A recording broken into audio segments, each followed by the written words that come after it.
Tell me candid, they too wicked, far too crooked. That is the frequent comment I hear. Too one-sided, underhanded, can't be trusted. This is the opinion, ear to ear. For their own abuses, they keep making excuses. Housing crack up over. They unleash the lawyer, set up an inquiry just to get Kid Rowley. But they wouldn't sue the false paper screw. I don't need to come close to tell them go. Hurry, pack up your bundle now. Stop fooling the people. The country taking a beating. So me plea are repeating. Go. They're like a natural disaster. Now. 10 times worse than Ebola. Like a dog with fleas and tongue on their knees. And I'm begging, go now. We and I did one week. Prophesy to the country. Streets turn into rivers, then into seas. Is why I'm singing, go now. This is my humble petition. Announce the date for election. Go now, please. Accidental, detrimental, could be lethal. Are you willing to take that chance? Much too seedy, they too greedy, eyes too beady. Honeymoon end before the romance. We expect corruption, but now without check or interruption. That a few might stuff the pocket, but not racket by the pocket. From the constant comments, we get no recess. Before things fall apart and the riot starts. Even in chutney, I'll tell them go. Make it sooner than later. To protect the future, please. For the sake of we children and the next generation. Go. To safeguard our image. Before Griffith cause more damage. Like a dog with fleas and tongue on the knees. And I'm begging, go now. They try to stick me with Rashmi. Go now. They have more trick than Houdini. Streams turn into rivers, then into seas. Is why I'm singing, go now. Please, Mrs. Kamla. Go now. Take Munila and Sharma. Go now, please.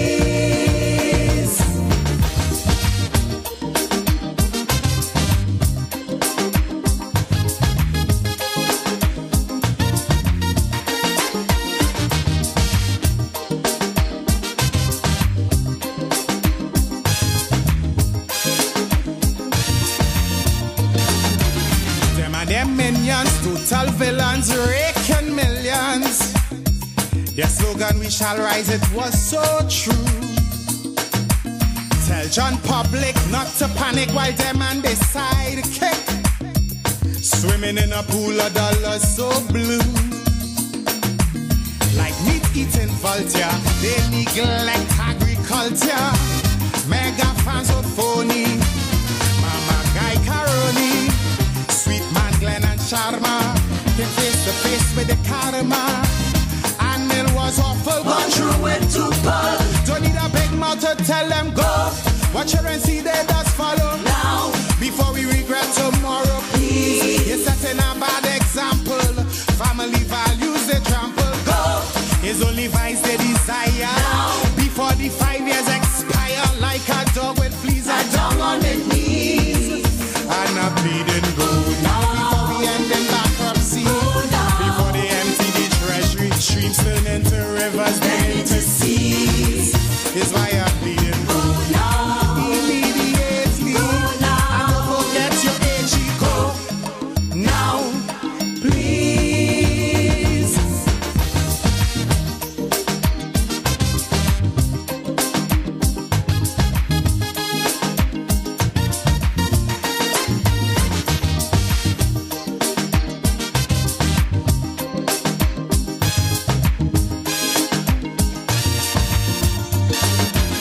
Love to quarrel, always oral, highly immoral.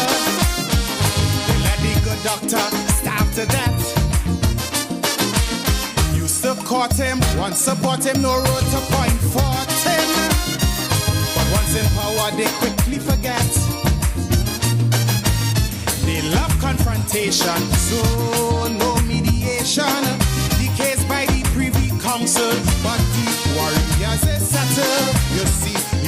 make a fortune, filling up a lagoon.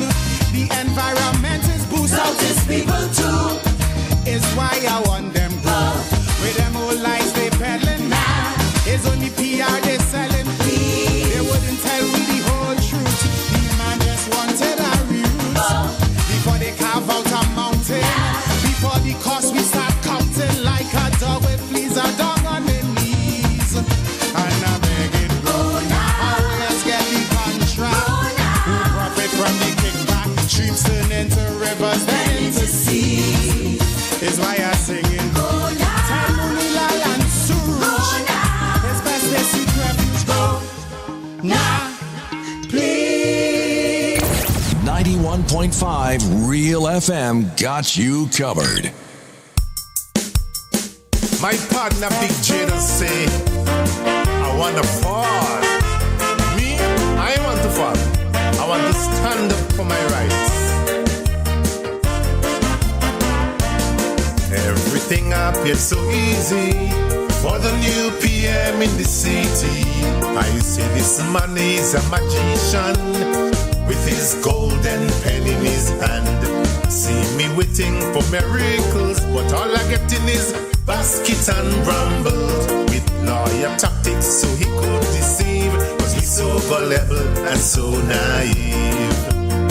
By the stroke of a pen, massive increase in salaries. They were broke, so no more money worry. By the stroke of a pen, a whole family on the breadline. A special need child, he was only 9. By the stroke of a pen, embezzlement in lotto. You save a man to make lotto. By the stroke of a pen, the boss flies in helicopter to see kayaks wet in rainwater. The pen never drink, the pen never smoke, but somehow that pen catch a stroke.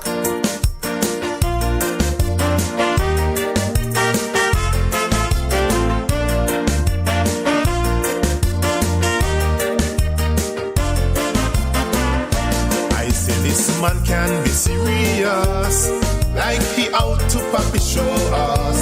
Running a country is no game. It's not about likes and fame. You promise sun, wind and rain. What on earth you won't promise again? In the same breath you're changing your mind. No paper to be signed. By the stroke of a pen, free money in GDP, but you must be in certain category. By the stroke of a pen, Chinese houses were snatched away. 70,000 they cannot pay. By the stroke of a pen, planting only black pepper, forget coconut, meg and banana. By the stroke of a pen, make me an ambassador to Dubai, China or Russia. What happened to the damn pen? I don't know. Maybe the ink just stopped flowing.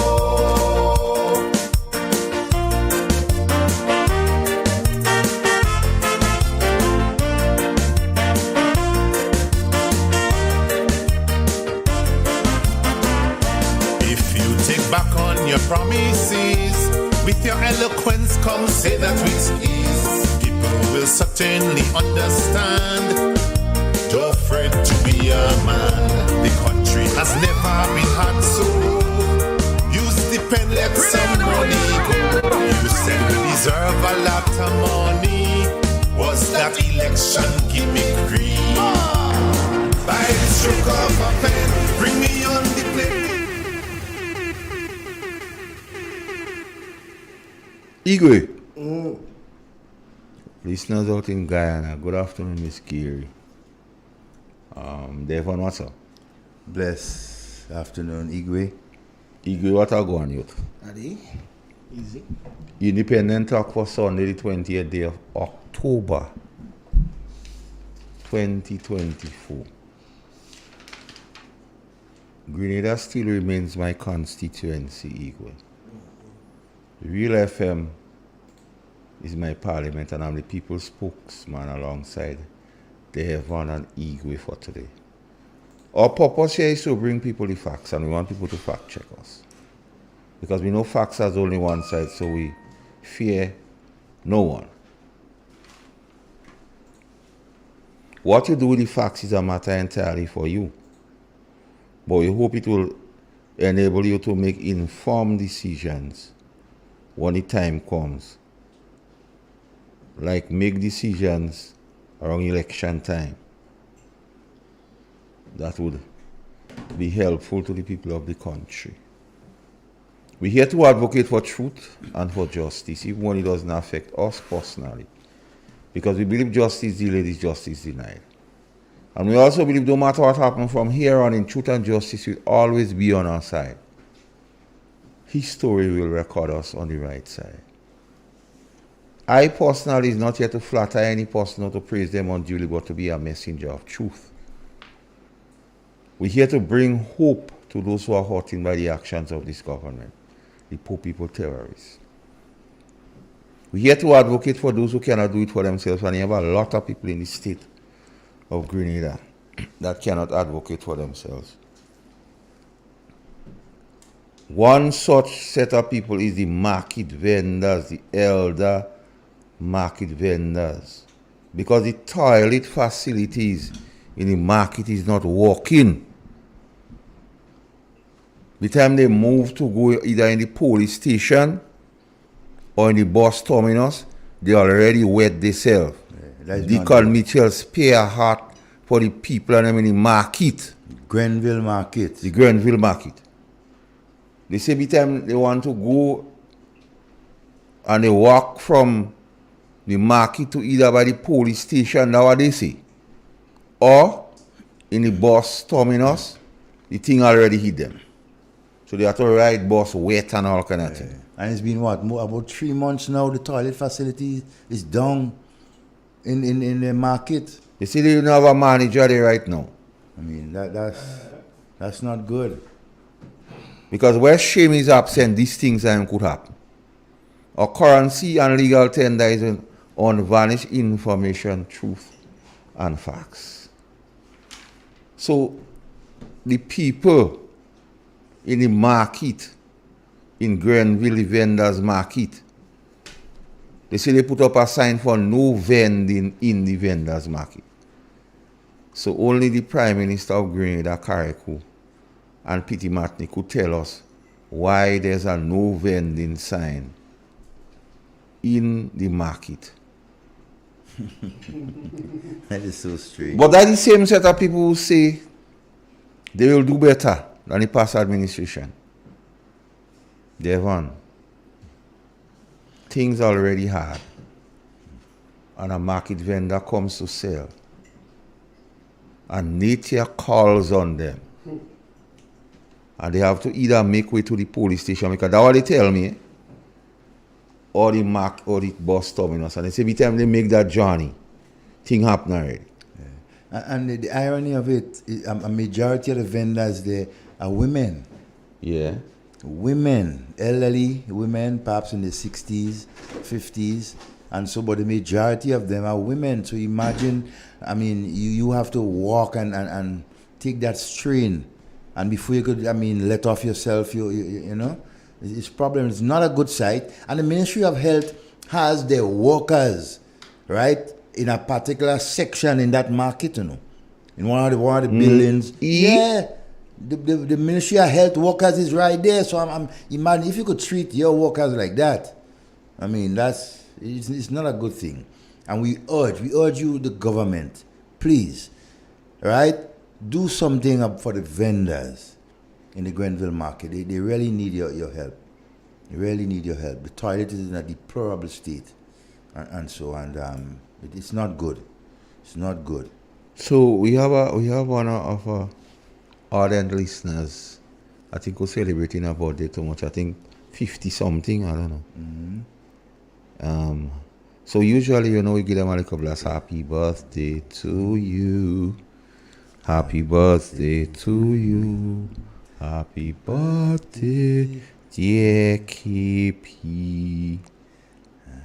Happy birthday to you. I hope you enjoyed it. Yes. Devon, we have a few things to unpack today.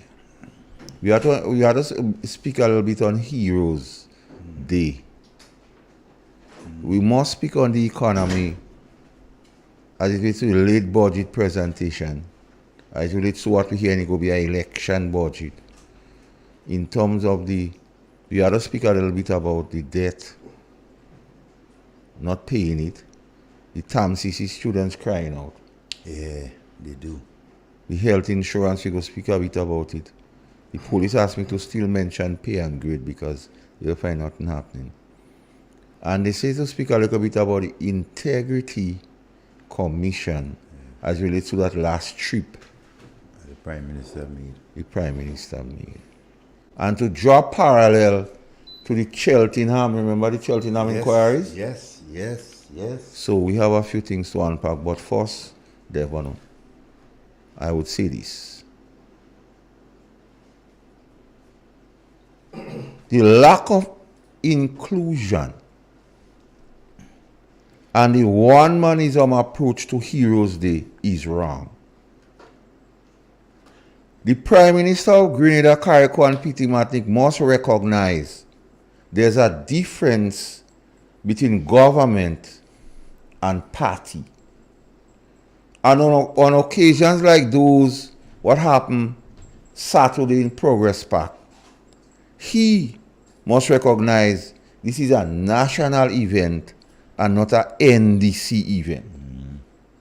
Campaign rally. Because even people close to him, like Wheelie and them, realize he talk hogwash, and hogwash means nonsense. You must, Mr. Prime Minister, include or encourage collaboration so other people could buy in. Because Andy know about buying, he said do it all. So the people could buy in. So ask Andy about buying into things. I call on the Prime Minister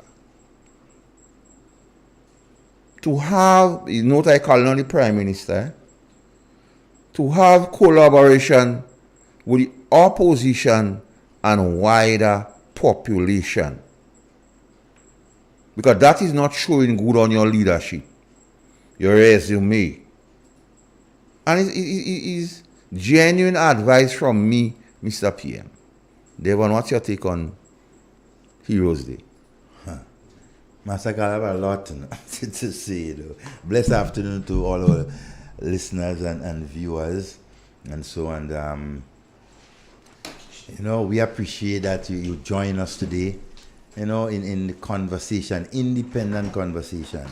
Now, the question of Saturday, well, I call it the National Hush Day, right? NHD, National Hush Day. All right, so I removed the heroes and I put the Hush Day because it basically was dictated to us that we cannot and we cannot do certain things on that day. However, first of all, I have a total objection as to the day, October 19th, is being named Heroes Day.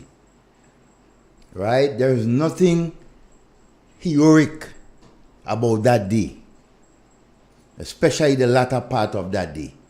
Nothing heroic about that day. Right? I think it was basically a political rally. They tried to have a big political rally in Progress Park, you understand? And using October 19th, right, as a basis to get people and sympathize, to get other sympathizers with them on that day. But it was a dishonest gesture, in my view, by the powers that be. Understanding the significance of that day, right? I mean, they were not prepared to listen as to the format in which that day should take. As I said earlier on, my first objection was the day naming that day Heroes Day, right? Who are the heroes that we are celebrating? You ask us to, let's come out and celebrate Heroes Day. Who are the heroes? And stop that mama guy thing and talking about, I mean, so much of deception, right, within that day. We see that day is being used, right, to satisfy the NDC's ego. Right? They basically, how should I put it there?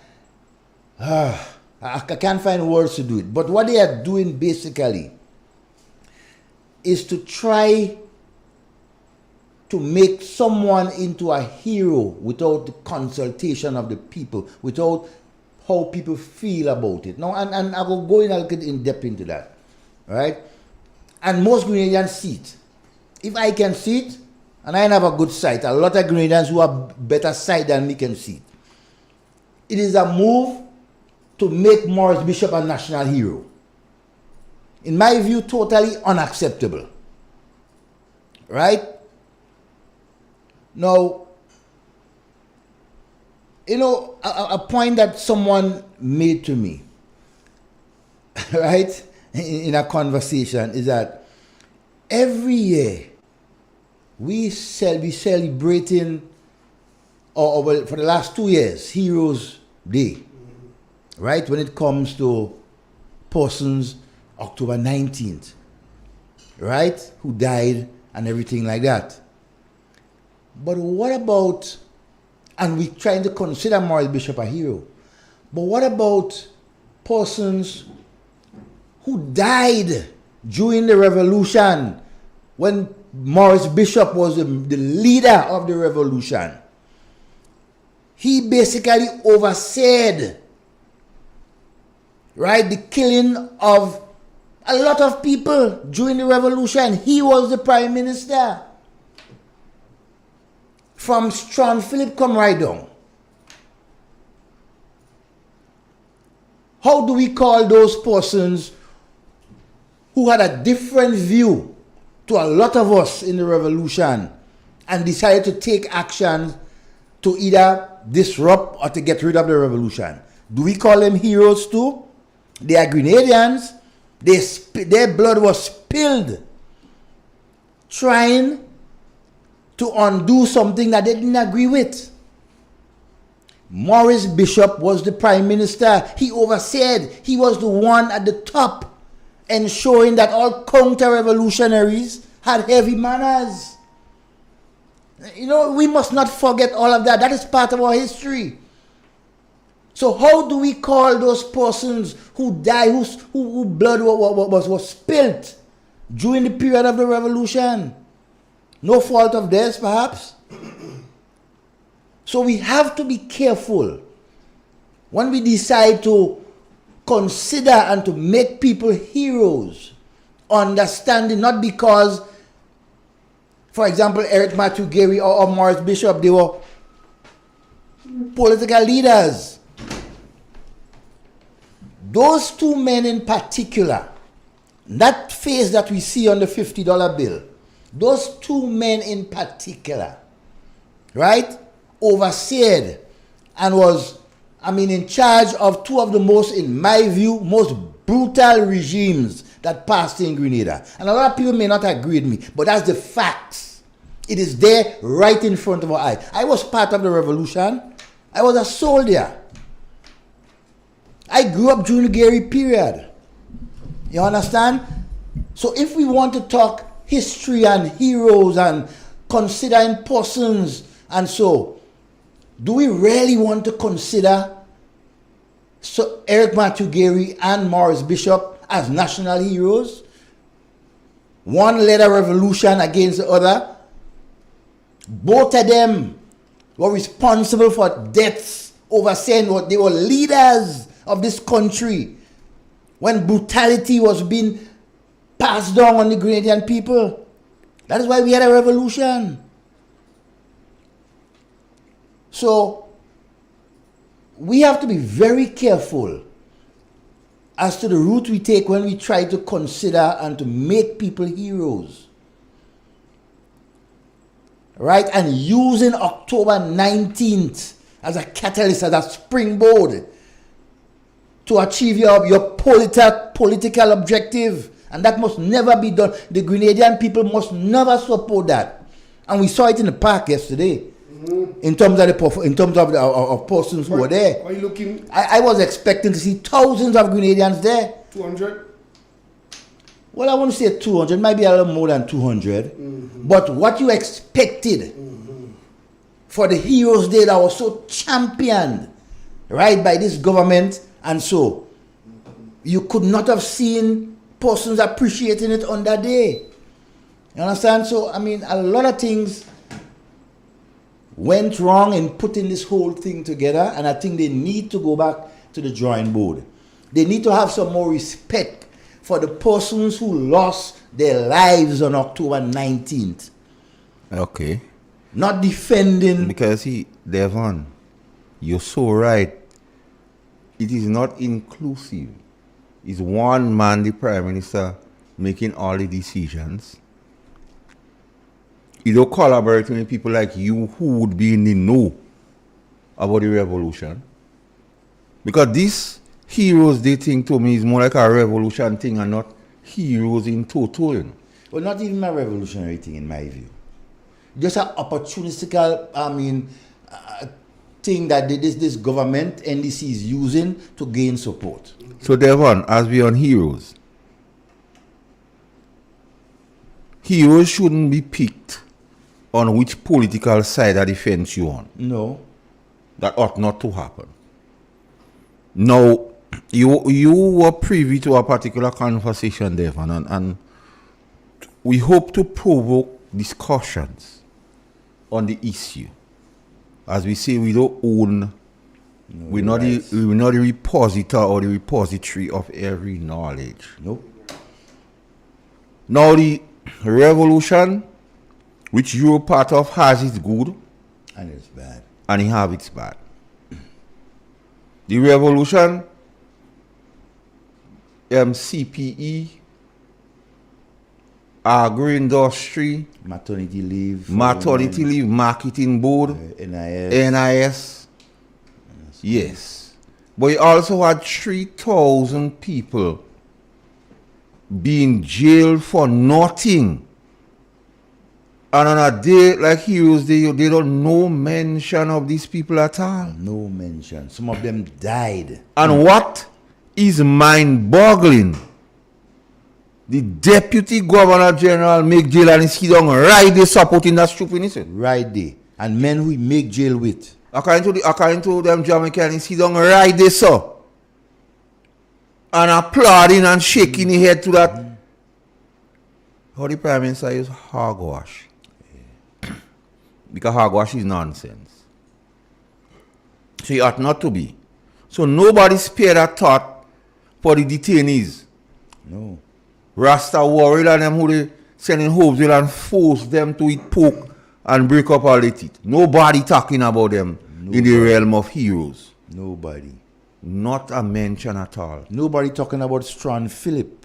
And then you're right on point. And then Devon, with heavy manners, anytime I disagree with a counter, people was under stress. Nobody remember those persons who tried to put an end to it by placing the bomb, Devon. Yeah. So you have a lot of things that we ought to speak of and not just slighting it to our political bias. Can't afford to do that. And tell the story. Yeah, we must not accept that. Speak everything so Generation Z would know, because Generation Z would only hear heroes. But the unsung heroes, them men was spent almost 4 years in prison. Dennis Charles and them for nothing. Them Rasta, what they pick up and go in Hopesville. Yeah. We're not speaking of those people. Why we're not telling Gen Z? And you know what disturbs me a lot? I mean, as a former military person and so in army, we continue. And yes, I love him, as a leader. Maurice Bishop was, in my view, was a good leader, somebody that people look up to. But he was a brutal leader. He led over a brutal regime. I was part and parcel as a soldier of it, right? And yet for all, we are trying to force onto the people of Grenada, making him a national hero. I personally do not support that. You understand? It has to be, look, one's life story has to be known, in my view. And in investigating one's life story, they are good and they are bad. And we have to understand that. Right? So in considering who our heroes are, and so, I mean, there's a lot of thoughts, but we just continue to stick around the revolution and October 19th, trying to basically idealize those who were killed on October 19th, and so, and use them as heroes, as springboard. That is hypocrisy, and that is ruthless by a government. You cannot afford to take the sympathies and the grief of a people and trying to make it into a political game. You understand? National hush day. You understand? Putting laws in place that basically taking away the rights of Grenadian people. Is that heroism? Is that what you really stand for? I mean, a lot of questions has to be asked about things. So I want to appeal to this government. Go back to the drawing board. Consult with persons who know, who may have the history, right? They may not be educated as you, but they can tell you things that happened because they were there. But there one point to note. Heroes Day. The revoking of permission. That sound like revolution time to me. It is. Heavy manners. Heavy manners. You understand? Just, I mean, come on. So listen, you have other countries within the region, the Caribbean, Jamaica. So I go read something from IRI FM News to show or to draw a parallel.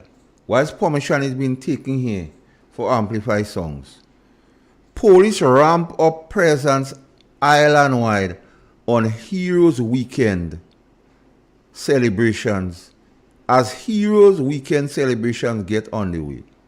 The police have ramped up their presence island-wide as National Heroes Weekend celebration get underway. During the holiday weekend, there tends to be an increase in entertainment, events, and traffic congestions. Speaking with IRI FM head of the Constabulary Communication Setup, Senior Superintendent Stephanie Lindsay said, "We have deployed in the venues of Ocho Rios and St. Anne's to maintain law and order." So instead of them fellas I'm in Jamaica on Heroes Weekend, curtailing people, they increase police presence for party goers' safety. Because why? They understand the concept of heroes. But here, the people is being muzzled.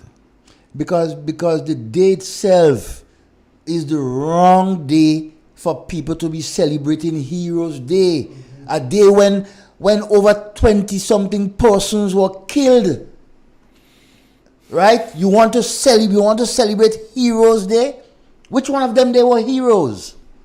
They were martyrs. If that chuck didn't come, there goes I, Igwe.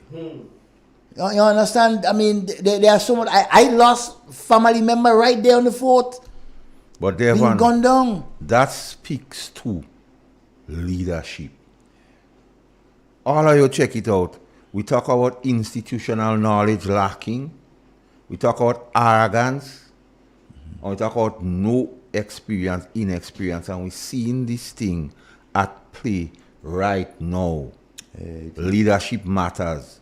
And right now we're on autopilot.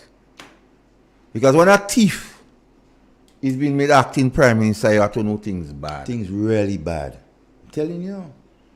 When a man What believe in intoxication not be acting prime minister, you have to know the thing and gaga.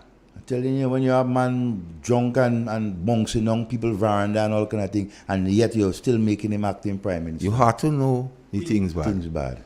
You like take it and Let's take the call. Good afternoon and welcome. Good afternoon, guys. Good afternoon. Hey, you are gone. Listen, okay, Carl. Listen, Carl. During the campaign, that man invoked the man's spirit. Or you have to look at this thing in both a spiritual matter. He invoked that man's spirit to rule Grenada. Don't you? Devon, you keep saying a hush, a hush. It is true. They have put on Grenada a gag.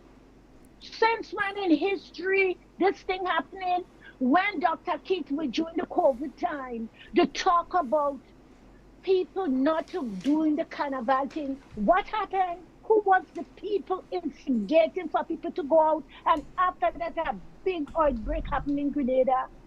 Yeah. So we need to take a deep look at what is happening in Grenada. And if people step down on these people, I'm sorry for Grenada. Okay? So we have to look at this deeply, and people have to get up and step down on that man and the whole gang. It's a gang what is in control there now in Grenada to muzzle people. And people have to pray, and we have to get rid of them. Somehow or the other, God going to intervene and get rid of these wicked people. Where is the Governor General? How come that man acting? If I should ask, where is her? She's right Where's here. Carl? Can anybody tell us? She's on island. Yes. Island, and why he doing that to the kid? Well, All you look at thing what going on, eh? They say the dirty water in the yard is for the pig or day. I know that one. Carl, we laughing, but this thing is not heading good. And therefore, my former Prime Minister Eric Gary, I know a lot of things too, you know, are older than you. And this stand giving Uncle Gary about how much people kill and take. When I reach in Grenada, I'll have a personal talk with you. I know a lot of things. My cousin, listen, my cousin, they're all dead people, you know. My cousin was with among these people. When the whole bishop and them to kill him, this thing should happen, you know. When the whole them to kill him, Uncle Gary said, I don't want no blood on my hand. And you could get in depth in that history and you could see what I'm saying is true. So some of the things you're saying, I don't agree with you. Bye-bye. well, and I respect your view, but I mean, it's something that we can't run from, that both regimes, a number of persons lost their lives senselessly for no reasons, right? When these two gentlemen were leaders of our country, right? And we can name a couple of them in both instances, you know, but we need to do things so that everybody can be on board, right? We need to be honest with ourselves and stop using events like October 19th to continue to split Grenada. You understand, politically? Because it was a campaign rally that was held in Progress Park yesterday, National Hush Day. You see, because you basically forcing people to do things that they didn't want to do. That's why your own supporters didn't come out. Really? Good afternoon and welcome. Good afternoon. Good afternoon, my dear. Gentlemen. Igor. Hey. Yeah, man. I just want to give my 2 cents. I want to go back a little. After the fall of the revolution, whenever October month comes, there's a lot of sadness, bitterness, people speaking out, and whether is those who lost their loved ones and cannot get the bodies to bury, even those who have loved ones in the prison And many detainees, as you mentioned, when you look at places like Montreal and other places, you're still hearing them talking. And I want to say it gone down to the 84 era when we had parliamentary democracy back in place, 1984. Before 1984, there was this interim government to lay the basis for that. And after it comes down, year after year, the talk and the cry still, because people you know, real struggles and problems and crying and so on. And in 1995, when the Right Honorable Dr. Kit Mitchell became Prime Minister of this land, I could remember that a Truth and Reconciliation Committee was set up. A Mossy Committee was set up. October 25th, they had this, the National Celebration Committee had this church service, bringing hope, bringing unity, reconciliation, to bring the nation together. Also remember, Nelson Mandela talk about the reconciliation and unity and so on at the party of the country. And when Nelson Mandela arrived at Trinidad, his wife died and had to go back to Africa. But Desmond Tutu came to Grenada. People like Brenda Hood, former Minister of Culture, onto that, and even Miss Anne David Antwine. And it was a lot of healing process with those in the prison, those who lost their lives, who was executed. All know they're still calling for the bodies in a way. So it wasn't an easy situation in Grenada. And most of them who are talking now, our government, maybe 1 year old, they were, or even wasn't born yet. So I believe in you all saying there should be some consultative process, and the parties before, the political parties before, who inspirationally had led this country to bring about that peace and reconciliation, must come forward. They have to ask them to come forward and work this thing in terms of going forward. So this thing, this thing augurs well for development, and history will definitely speak. Thank you. Have a good day, I'm listening. All right, Paul. All right, my friend. Devon, Section 7 of the Code of Conduct in Public Life. A person in public life shall not allow his or her private interests to conflict with his or her public position. That is why we continue to ask Dennis Cornwall and Deacon Mitchell if they are CBI agents, or if they are beneficial owners to any company link with the CBI. Section 8 states, a person in public life shall not take advantage of his or her position for his or her private interests. Now I read that to say, Devon, there was a particular time in the history of this country when a former prime minister was accused of taking a bribe. Briefcase. We had people saying come in the Market Square in Grenville, come in Munich, all kind of smoking, gun smoking, and the Attorney General said they had information to confirm the allegations. But at the time, Devon, there was some Cheltenham inquiry. And we knew the conclusion of the inquiry. And as a matter of fact, persons that continue to spread mis and disinformation then and rumors was hauled before a reasonable tribunal, and they were asked to cease and desist on the pronouncement. At this time, Devon, there were no guardrails, because here we don't have they call it contribution, election contribution, campaign contribution laws. So there were no guardrails. But subsequent to that, after that happened, the integrity in public life.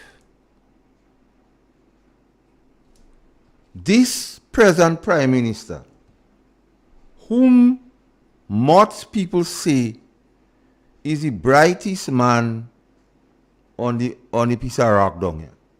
Best Prime Minister, most honorable Prime Minister, best this, best that, best budget, best. I don't know how his name is not a best. It should have been Deacon Best, or Deacon Better, or Deacon Good. So the other thing. Not hogwash, man. So, now the same set of people, the Prime Minister admitted a man pay for a trip from London to Nigeria. I ain't hearing them people and them saying nothing, you know. Devon, what's your take on this thing? One word, corruption. And I'm being very bold about it, you see, because there is no way that our Prime Minister can leave his home, his country, with the intention of going to a particular state, representing the country and even representing the Caribbean heads, right? And have a businessman paying for a trip. No way. It can't work. Everything about that smells stink. It smells bad. And if it walks like a duck. It quacks like a duck. It has to be a duck. It must be a duck. So if it walks like corruption. Then it is corruption. It talks like corruption. It is corruption. You see, because you cannot tell me the head of a country, right? I mean, after all what we went on, and after there are laws in place preventing not just the Prime Minister but other public officials from engaging in practices like these, having a businessman who may have potential interest in our resources paying your trip to go to Nigeria, and might be not your trip alone, might be the other party traveling with you, including your family and the chief of staff. You understand? I mean, it smells corruption. What is expected in return, Devon? Well, based on I'm listening to the businessman in particular, he mentioned about buying crude. Buying crude and things like that. So all the years,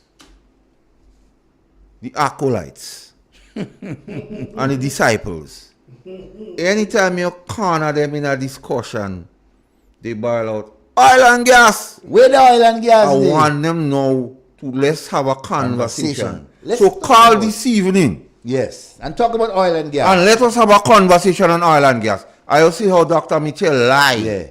And what's about oil and gas? And you know what is interesting? A Caribbean sing a whole song or the place go be booming. Yeah. This Prime Minister. Boom, boom, boom. This present Prime Minister. So let me know who go boom. This present Prime Minister, right, in his utterances, he mentioned GPG.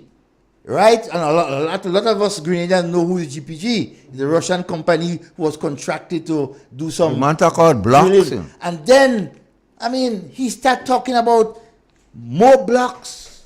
The man fully informed. He's fully informed. Honorable Nazim Buck, I think you're doing a good job.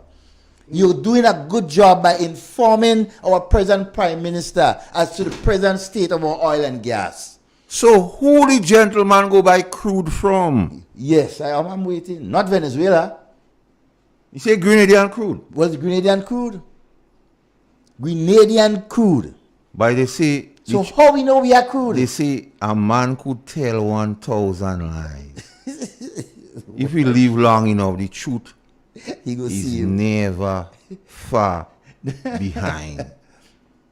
So the Prime Minister showed the oil and thing wide open. Yeah, big, wide open.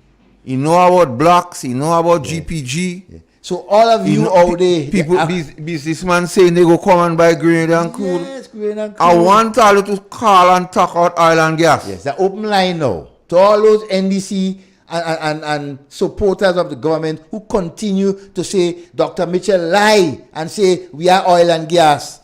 Call now. Let us have a conversation about oil and gas. And the Nigerian businessman who is interested in our crude. By moonlight does run until daylight catch up. Yeah, yes. And daylight does catch up with it, eh? Yeah. Well, imagine that. How can we as a people sit down and listen to our Prime Minister tell us and grinning while he's saying it, that his trip to Nigeria was paid for by a private businessman, a billionaire. How could that happen? And not only that, the Prime Minister also told us that on his way back, he had to foot the bill to get back to Grenada. So that means it was not an official business for the country. That clearly tells us that your business to Nigeria was not official. Just to divert a bit, Devon. And I want persons to get that point, Now, there's something going on in Grenada where most of the disciples and the acolytes of the National Democratic Congress is calling on the government to either make NNP people go or don't give them work. Don't give them work. Now, the original trip was to a place they call Rwanda. I want people to understand that. And there was a civil war in Rwanda because the Tutsis. 94, 95. And they used to call the Tutsis cockroaches and rats. And that led to a civil war. Now, if this government continue to treat persons who they perceive is supporters of the New National Party, things will go bad. And it will go bad fast. So I ask them to cease. Cease and desist. Stop treating our Grenadians. So you put the oil thing out there, but the corruption part about in violation of the sections. I want to know if you reported that to the Integrity Committee. Well, he had 7 days to do that. And they say if you forget your history, you're doomed to failures. But not only that, ignorance of the law is no excuse. No.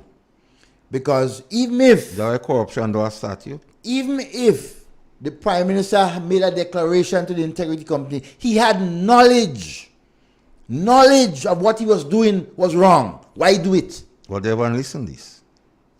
They had the Cheltenham inquiry. But you know that Prime Minister had to get money and put it in your own account too. Yeah, Prime Minister Tillman Thomas. Prime Minister Tillman Thomas got 50,000 US from a potential donor to NDC and put it on his account. And what was the excuse?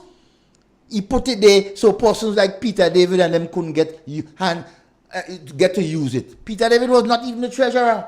I want Peter David to bring all the money for him, he faint. Oh. Imagine that. So NDC have a thing about their prime ministers liking to They like money. Yes, they like money. Follow the money. Yeah, and you go understand. This is a fact. Tillman Thomas took the deputy governor general right now, as he is right now. He took 50,000 US and put it on his account. And he know that was wrong. This present prime minister is aware of what he was doing was wrong. Dead wrong. Dead wrong. And there is no excuse for it. Corrupt practices. Afternoon, caller. Good afternoon. Good evening, gentlemen. Yes, my friend. How are you doing? Well, not too bad. All right. Devon. Yes, sir. Tell Master Kala say hello. Oh yeah, I will. I won't forget. Igwe, what going on? Yeah. Devon, I just want to make a mention of something that I know of. I mean, when you look at politics over the years, a lot of people doesn't understand how political parties and political organization structure and the leadership is different. Look at Gary. Okay, Hobart Blaze. Starting with him over the years, he had one style of politics. Then Gary had another style of politics here in Grenada. And you rightfully mentioned taking it from independence, that there was a lot of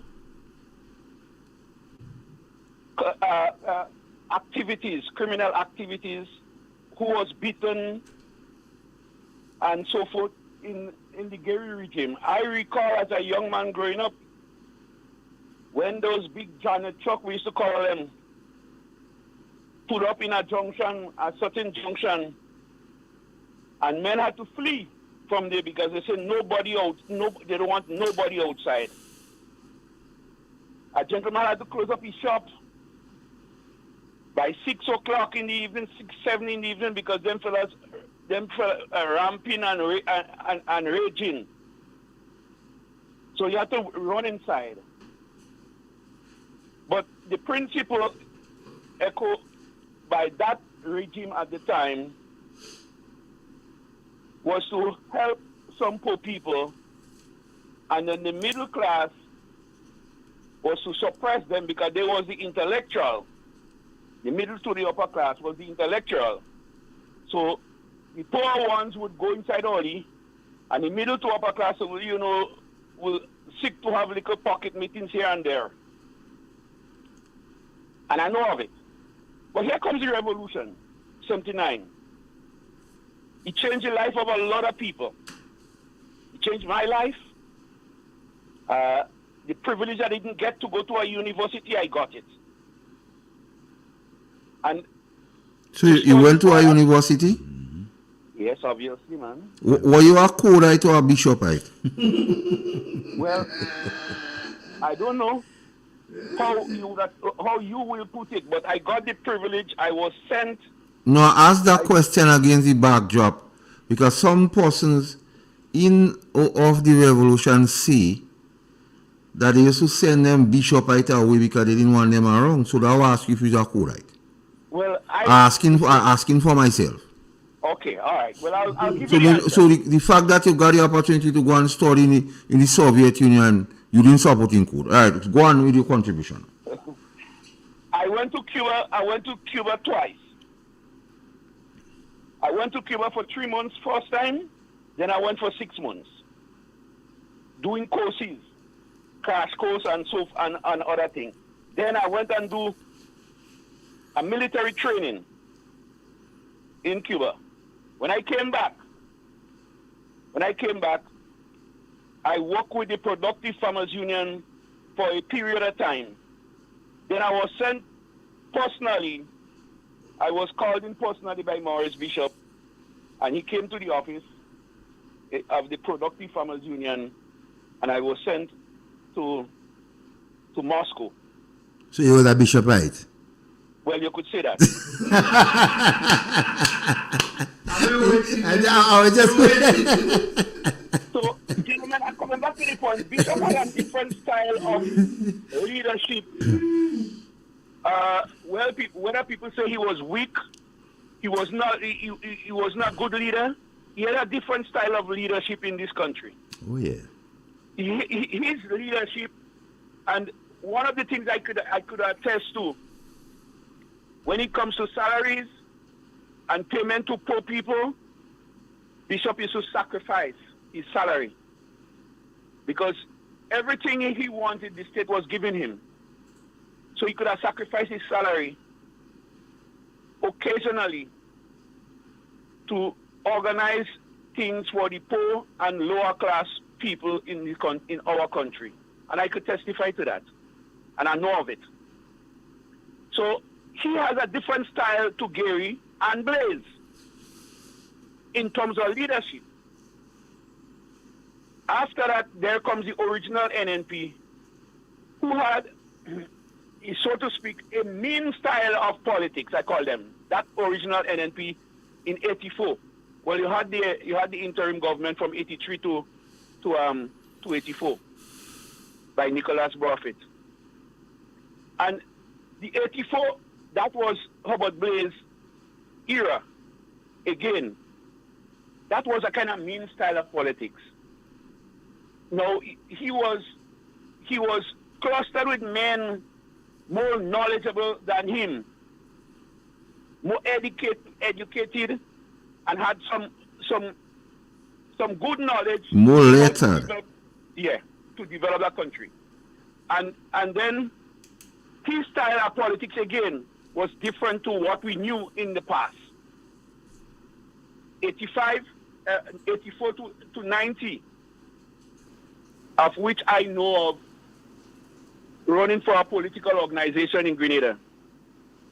And 90 to 95, again, that was a different style of. So Grenada have potentially different types of leaders up to 85. And there comes Dr. Mitchell. 95. In 95. 95 to 99, him. To 2003, him. And 2008, up to there, it was him. His style of politics, again, was different to all what we knew, all what we saw before. Because you have advisors and politicians at that time which would say, this don't make sense. No, I am not saying all those politicians was perfect. They made mistakes. All of them leaders made mistakes in trying to develop the country. There was loopholes here and there, and people could have sought out and say, this is not the way to go, and this should be the way to go, which would give you experience and knowledge how to deal with issues pertaining to the country. Mm-hmm. And these are political facts that we all know. 2008 to 2013, there comes another leader. There was men around him again, more knowledgeable of how to govern a country and how to deal with issues pertaining to development in a country. There was more knowledgeable than him. And that is why you had this log of upheaval between them again. So that was a different era of politics also. Some said they catered to the upper class and not to the poor class. A different style of politics. Now, how are we going to get it right? 2013 to 2022, again, another type of politician again came in. Young, strong, vibrant, has know-how, who was prominent secretary, who was all kind of thing in the public service, knew what had to be done in order to bring benefit and to people of this country, and how we could cater, because up to now there is a whole pile of people still living and using pit toilets. Again, some people still in that era. You call it mulch on culture.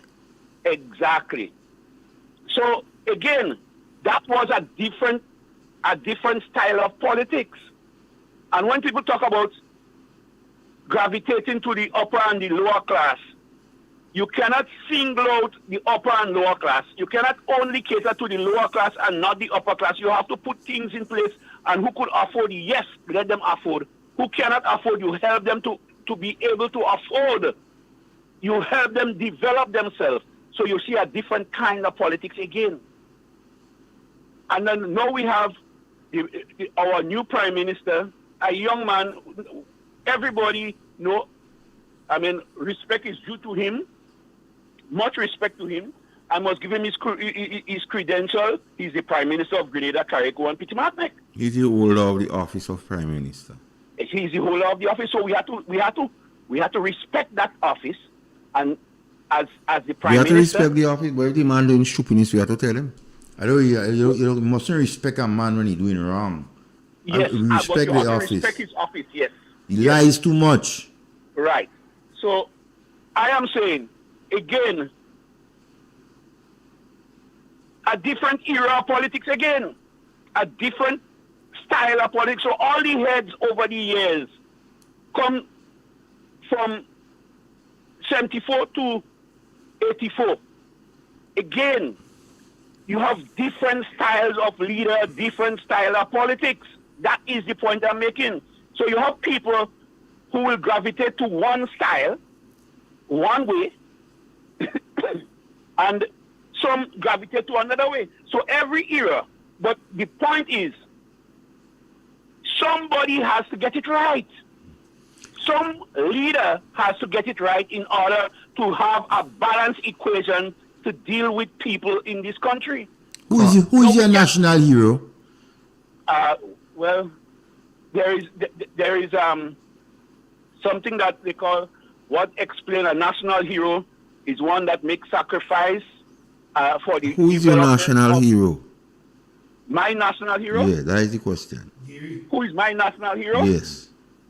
Or heroes? I have a lot. Give us two. So give us two.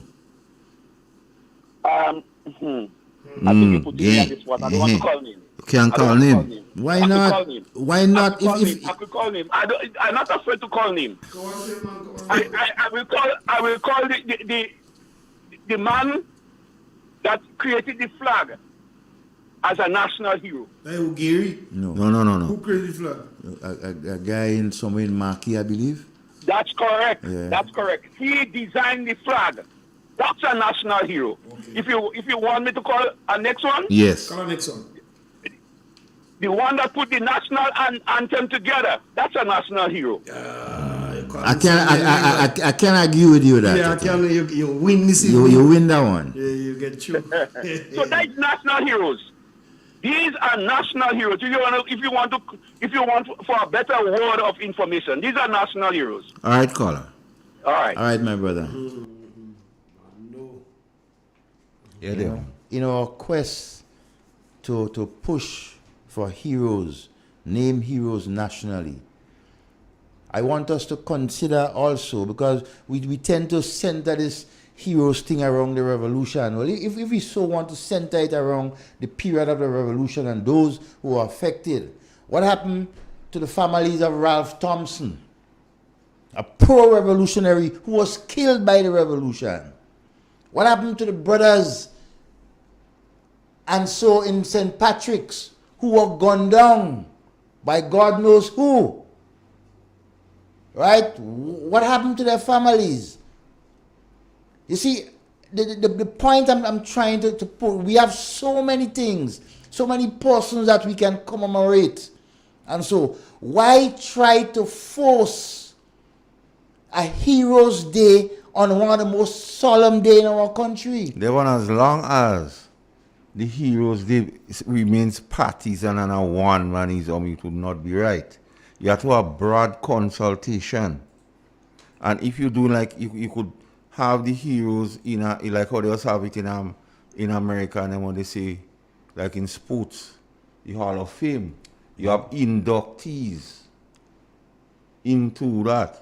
Yeah. So you don't fight to put everybody one time. No, it's a period. Because if you go by the pronouncement of national heroes as in the 2007 legislation, Kirani James ought to be a hero. Yeah. Because he won gold, unprecedented. Silver and bronze in the same event on 3 separate games. He made the final in a 4th game. that means he's outstanding. He pays, he are equal. Yeah. And that is a difference. If you talk about changing the landscape of Grenada, say what you want about Dr. Mitchell, he must be mentioned. Because he was instrumental in, when you talk from 84 come back, rural electrification and all the thing, and even the infrastructure of this country. And I will say this here now, Devon. I will stick to my local St. Patrick's. Dr. Mitchell and the NNP. The road from Pointsfield to Gugubilly. One of the best pieces of road you have in this country. Yeah. And not only best piece, people from Carlalwan go tell you, no one rainfall, they had to hot in them like before. The bridges and them they overflowing and blocking the roads and them. Then you come to Anglican School, McDonald College, New Wing. There was a time when the sea used to be beating Kenny Lal Singh building. You understand? All that was done, and yet still NMP lose the 2 seats in St. Patrick. So you ask yourself, what does people want a government to do? So you wonder if it's Papi show they want old talk and partisan in this whole thing about Heroes Day and non-Heroes Day. So it's a lot of things to consider, Devon, in terms of that. Devon, I'll touch a bread and butter issue now, because we must speak to it. Because we heard the Prime Minister in his utterances or in his hogwash, they say the budget go be late. February, somebody. I say February. It could be, they have up to March, you know, Devon. Constitutionally, they could call it in March, nothing wrong with that. Planning. And it has, no, they're not a laughing matter, kids. They're not a laughing matter. No, man, when you laughing, you trivialize, you know what we say, man. No. They planning. So, when you speak, so that happened already, and that happened, Nazim Bokrid a budget in March already. Nazim Bokrid, the first $1 billion budget. They call Michelle Bill read the best budget. So, they following everything the last NDC do. Now, persons close to the ruling administration states that there are some infighting, and the PM will be making a serious reshuffle. Some people say the one of the sell the RAV for go come back. The gracious offer, man. I don't know if it's true. The sources also stated that the budget has been deferred. There are plans to call an early election next year due to financial difficulties. Some other critical issues raised, including the leadership of the police, Public Service Commission, and the prisons, could be changed. So let me unpack all of that based on utterances from the government, because you see, we come here to give the people information and facts. Finance Minister Dennis Conrad has announced that the government anticipates that the escape clause of the Fiscal Resiliency Act will continue for 2025 because the government will still be recovering from the impact of Hurricane Beryl, which devastated the island. The support to the immediate recovery in the aftermath of Hurricane Beryl, we have taken the decision to temporarily suspend the public debt target and the primary balance rules under the Fiscal Resiliency Act. We anticipate a further suspension will be required in 2025 as recovery and reconstruction effort accelerates, said Dennis Cornwall, my MP, who also is the Chancellor of the Exchequer. Now listen to this, Devon. The portion of deferred payment amount that is comprised of the interest will be converted into principal on and with the effect from the relevant deferral date, which such interest is converted into principal. The principal amount of the debt security shall be increased in the amount as such deferred interest. Persons who brighter than me in finance say that could be either 17 million or 34 million added. Well, there we go. In the media report, the government say they have been receiving less grants.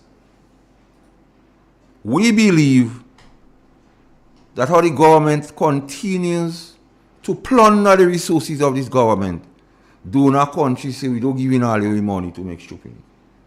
Because they take asset for themselves. They take. They take 2,000, they find it enough, they take another 5,000. They find it enough, they give in another 10,000. And they still find enough, they go in GDP bank and take. And them is agents to CBI. Yeah. So, donor countries not giving.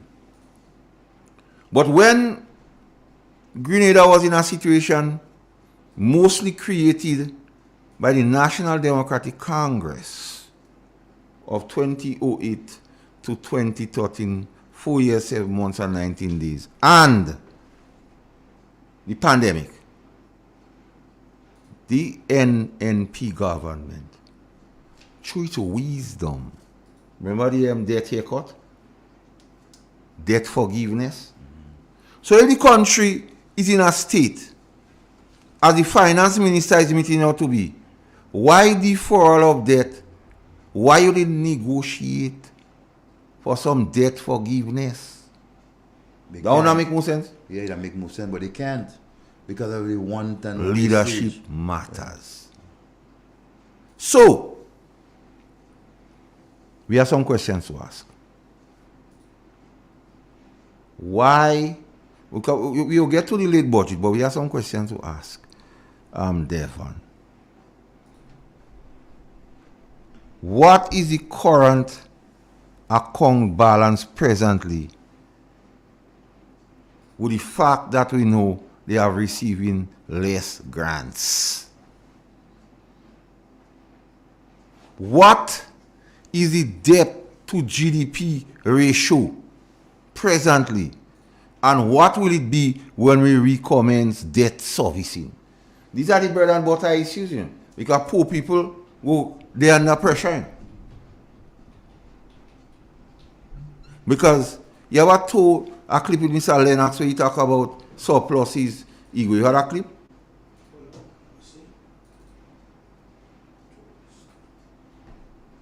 Yeah. A lot of money. In fact, Mr. Speaker, I would even go further. From a pure economic point of view and a pure economic analysis point of view to indicate the performance of government. If I had my way, I will introduce a new performance indicator in addition to what is there in the bill. And that one is referred to as the current account balance. And the current account balance is the difference between your current revenues and your current expenditure. And your current revenues are your tax revenues and your non-tax revenues. Yeah? And I've already explained what is your current expenditure. When you subtract your current revenues from the current expenditure, you obtain your current account balance. Mr. Speaker. Yes, I get that it. That current now. account balance, I get it. from now. our numbers, I would have recollected, has always been positive, and it as high as 5% of gross domestic product, which means that we have millions of dollars, which means that the government and our government has been able to collect enough revenue, tax and non-tax, to pay wages and salaries, to pay goods and services, to pay interest payments, and to pay transfer and subsidies, and still have A lot of money left. a lot of money left. I caught it. We call it a surplus. So, Dennis, if what To's saying is true, why you don't paying debt? Why you don't servicing the debt? We want to know. Because not long ago the man said that. This last year. So easy, how you call it? the current account balance, is it still positive?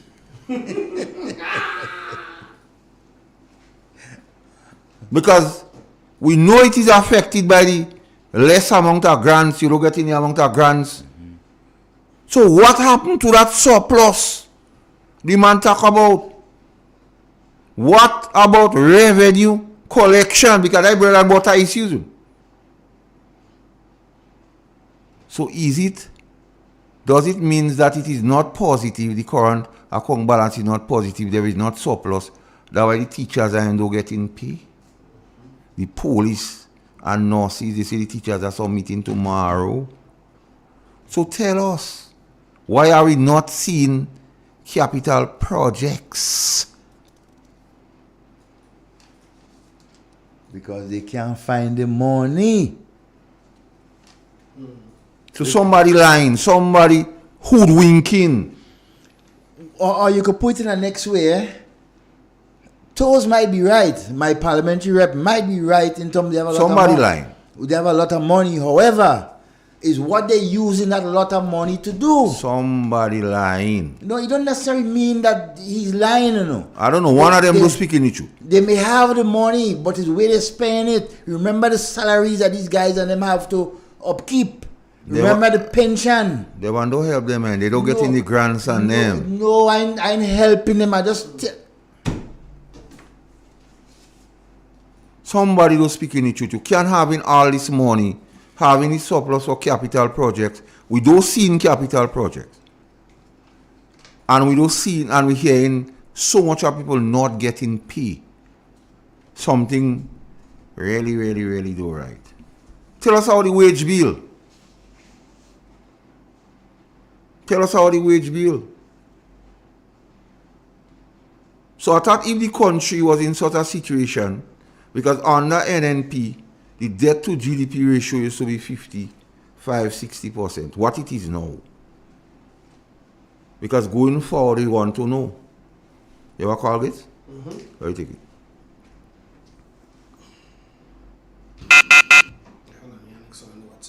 Hello? Afternoon, gentlemen. Hey. How you doing, sir? All right. Gentlemen.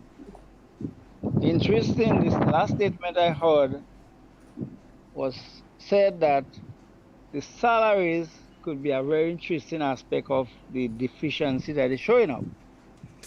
And a simple calculation shows, for example, as a carpenter, working for $100 a day, if that's what they pay me, or say they could pay me, I have to work for about 6 months to collect 1 month's salary of these ministers and everything. 6 months, you know. That's what going to come to. A hard-working person like me or somebody like me has to work for 6 months to get by on 1 month of these people's salary. Critical to understand the deficit that's showing up. The deficit is showing up in a whole lot of ways. No matter what Toll says, the deficit is showing up because there are no projects that absorb that money and that is collected. But at the same time, never forget to bear in mind that the last analysis done, and it presented itself in Parliament, they are collecting at least 30% less than they are accustomed to. And even what they are accustomed to is a lot less than what the previous administration used to collect, that left a pregnant budget, a pregnant treasury, sorry. So that the whole thing is so muddled up. The whole thing is so confusing for those who don't make sense economically of issues that these guys and them are trying to fool themselves about, and Grenadians are not monitoring efficiently enough. They could get away with it. But hello, the obvious aspect is showing up. These guys are not doing a good job at collecting revenue because the economy is not developing. The evidence is shown every day by people complaining that money is not available. At the same time too, inflation has gone up tremendously. Things that used to be $5 last year or a few months ago is now about $8, $9. Things that used to be $10 is $14 and $15. So you have that problem where even if you're making the dollar, it has not been effective in taking care of things. So that I keep wondering, I made a statement over and over when I'm in the supermarket. I keep asking the question, how do people with 3, 4, and 5 children in this day and age being able to make it in Grenada?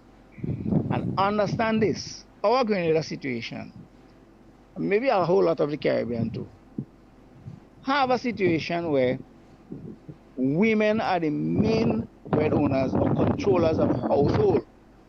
Here is the problem that shows itself. Women usually work for things like $1,000, $1,500 a month as the highest in general. There might be a few of them, with a degree and so on, and you have a lot of them, I should say, more than a few, owning a whole lot more, maybe 2,500, 3,600 or whatever. That kind of thing shows up. But the thing is that women are usually the main supporters of household. So that having to be able to mind or take care of children, as we use the word mind, take care of children in this day and age, it becomes so difficult, especially when you see the cost of living going up too much.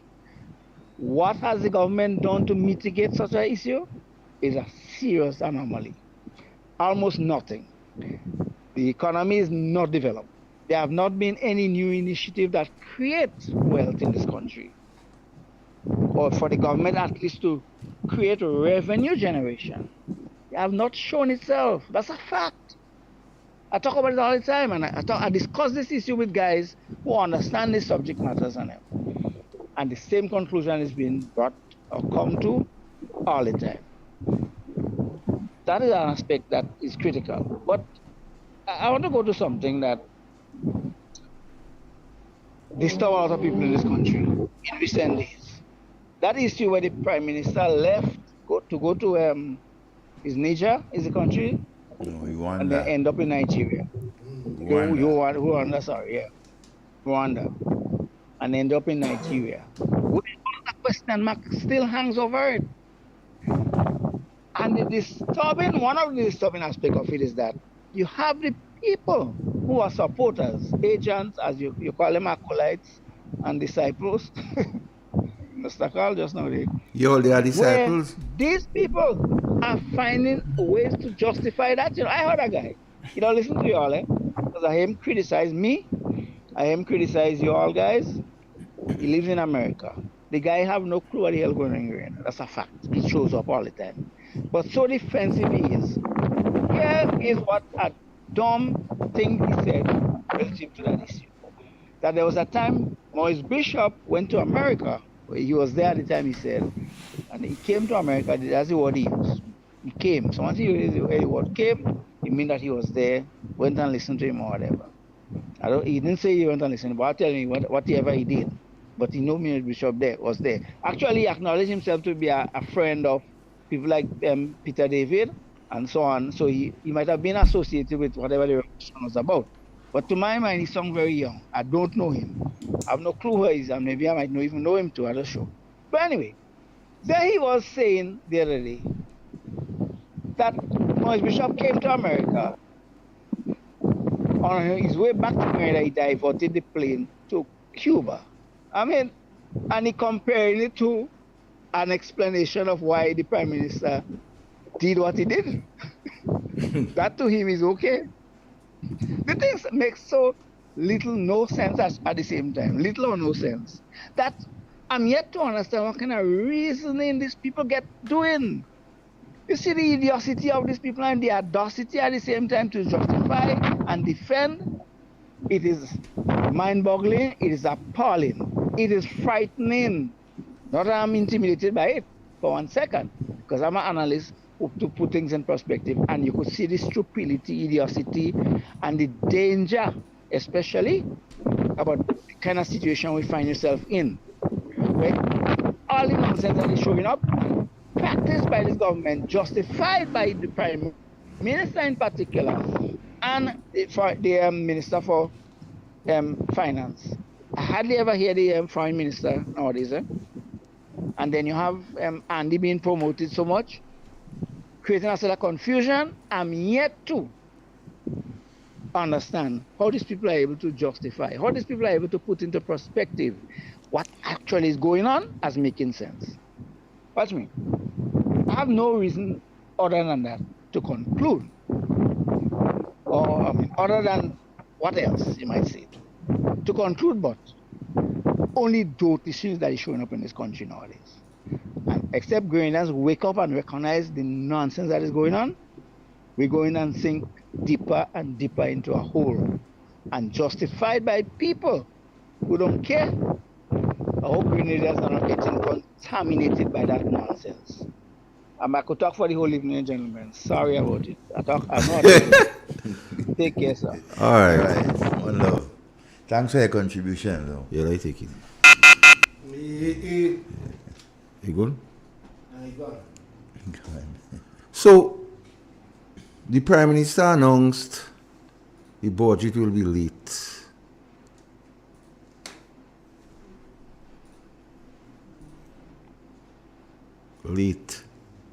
A late budget. Well, Nazimbog, they bring a late budget. So they're going true to form. We see that movie and them are desperation creates that condition. Devon, what is interesting to note? When all the song and dance was made about the supplementary budget, they say until the 31st of December, all what was asked for, they're supposed to spend that by then. By December 31st. So what happens between the 31st of December and the date of the budget? What authority government has to spend the people money? Well, they may come back to Parliament to ask for some... Another supplementary? Well, I guess another supplementary for 2 or 3 months. But the people say next time they come there, and NNP have to stay woke. They say next time they come with their election budget, they say they go spread the cheese like big pimping. Yeah. Big pimping. They go spreading the cheese. Yesterday was the start of the political campaign. Cheese spreading. Yeah. You understand? That is what it was all about. Everything was about NDC and not about heroes. Grenadians, don't be fooled and believe these guys and then putting heroes in front and everything like that. It's all about themselves. All about themselves. From top to bottom. Right? Because anyhow, it's so disturbing. There's so much I can say about this whole issue that, it may upset a lot of us. But it's true to form. So what is the current account balance? Because a man say he had a lot of money, now they say they can't pay, they can't service debt and all kind of thing. How much is debt gonna be on the principal when it returns? And they're using burial as an excuse. The glad burial coming. Well, of course they must glad burial come. They get 18 million plus some other donations, and so that they can account for. We hearing about the diaspora in London and in America. Monies cannot accounted for and everything like that. Don't feel we don't hear. We hearing that too. So it's disturbing and but all of a sudden everything becomes silent about Karakou. Right? Everything becomes silent about Karakou. You can't hear nothing about Karakou. You can't hear whether or not the people of Karakou is being given assistance to build back their houses. Right? You can't hear that because nothing is going on. They would have been boasting about it. They would have been boasting about it. Nothing is going on to cushion the majority of people in Karakou who was affected by burial. Look at what they're doing to the farmers. In Grenada in particular. They make such a charade and mamagism. They continue to blame the public workers, and they don't want the public workers to do their work. Ministers have to be going out. I wonder if the public workers on strike. Ministers have to be going out and sharing out check. Sharing out check to farmers. For what reason? Was there a shortage of staff in the Ministry of Agriculture to have these pompous ministers and them going in front of these farmers and so on, making it feel as if, well, it's a gift they're giving them. It's their money. It's the farmers' money. They're just returning to you. So don't let them make them feel as if they come in with nice hands and give you a gift from them. They ain't giving you nothing more than old talk and trying to take photos from you to plaster on the walls and everything like that. Campaign mood. Devon. So, as usual, I get an early morning call. They say, imagine a husband and wife receiving $9,000 each for the same piece of land. I tell the person, I say, you lie. I say, they won't do that. That had to be a lie. Yeah, that line. They say the advice was given from one who advised a particular minister to do separate applications, and both was successful. So the same piece of land, the more than 5 acres of land. By Grenville side. By Grenville side, okay. So by your side. Well, you okay. By your constituency, don't they? And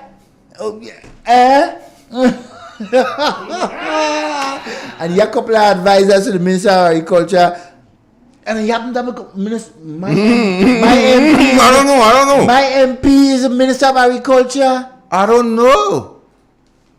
When last I check, I don't know. I don't carry nobody's name. Augustong close to it? They say when Augustong is near to Mona, do ask them any of them about visa. No, I have to investigate. That can't go on in my constituency. They say the advice came from up. From the top. And both applications were successful, just so the person tell me. If it's in my constituency, I have a strong suspicion as to who it is. I don't say in your constituency, they say in St. Andrews. Yes. St. Andrews is a big place. Yeah, no, St. Andrews is a big place. Oh my God. The bread basket of Grenada. Yeah, I put on the Marco now. And you know, and while they're doing that, you have some farmers who go there and ain't get no money, you know. You have farmers. So I have a friend. What land mash up and he don't get nothing, I go send him right this. So. Yes, send him this. Send him in that. I'll look for him this evening or tomorrow and I will say, go right there. Yeah, go there, you get. They go advise you and they go get. Yeah, go up, go there. Yeah, you must get.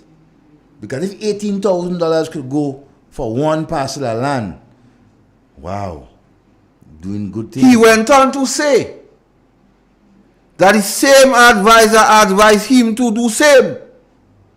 But he say afraid jail are doing that. He say no money lal. No money lal. He say he take out the telephone and he ask God. He say, God, why this man want to put me in problem? Because he in problem for himself, so he want to put a man in problem He say no, I don't take in that advice. He say money lal, no. And farmers, pay attention. He say I go grind me strain. Pay attention, farmers, don't get involved in that. So that is why they come in to hand people funds. And some people go in and don't get. Some people go in and they get in a percentage. While others... So if a husband, and I couch in my words because they say they want me to put my foot in my mouth. Yeah. Careful.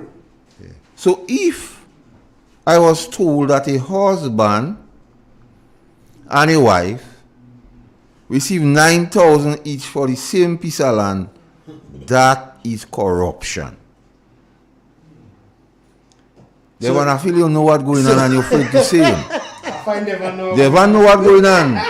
He just want me to hot up the nose. No, you want me to call him, but I don't fall in trap to that. You don't want to know. Cock more don't killing cock, you know? So in other words, that 11 acres of land. We don't want specifics. Don't give us specifics. Let me leave it like that. I need to go into details now. Let me leave that alone, Let me leave that. So you see what's going on in this country? Oh my God. They plunder the resources of the country. In different ways, Ways that we can. But the Deputy Governor General, he don't say nothing. Nothing he don't say. And he's a farmer too, you know. All how much he get? He must get, he cup run it over. Yeah. He must get. He's a big farmer, big nutmeg farmer. And I know he has more than 5 acres of land. I smelling something. Them big fellas are something burning. So, I mentioned about changes in the leadership of police. So I'm going to make a statement, and a lot of people wouldn't please with me. Make my good friend Vani Cohen the Commissioner of Police. He has what it takes. But they can't trust him. And they say, them want to trust him, Vani trust what everybody know what Vani like. Exactly. One thing Vani like. And who don't like it? And all of them like it. No, some of them working in post office. No, they some don't of them like working in post office. So in post office workers, I know. It's not all men are like that. So they say they're looking for somebody to replace Whelan because Whelan might going on leave. I don't know if it's true. They say he's going on holiday. The advisor? Yeah, so they say they're looking for somebody. Time to get rid of him? A waste of time? I don't know.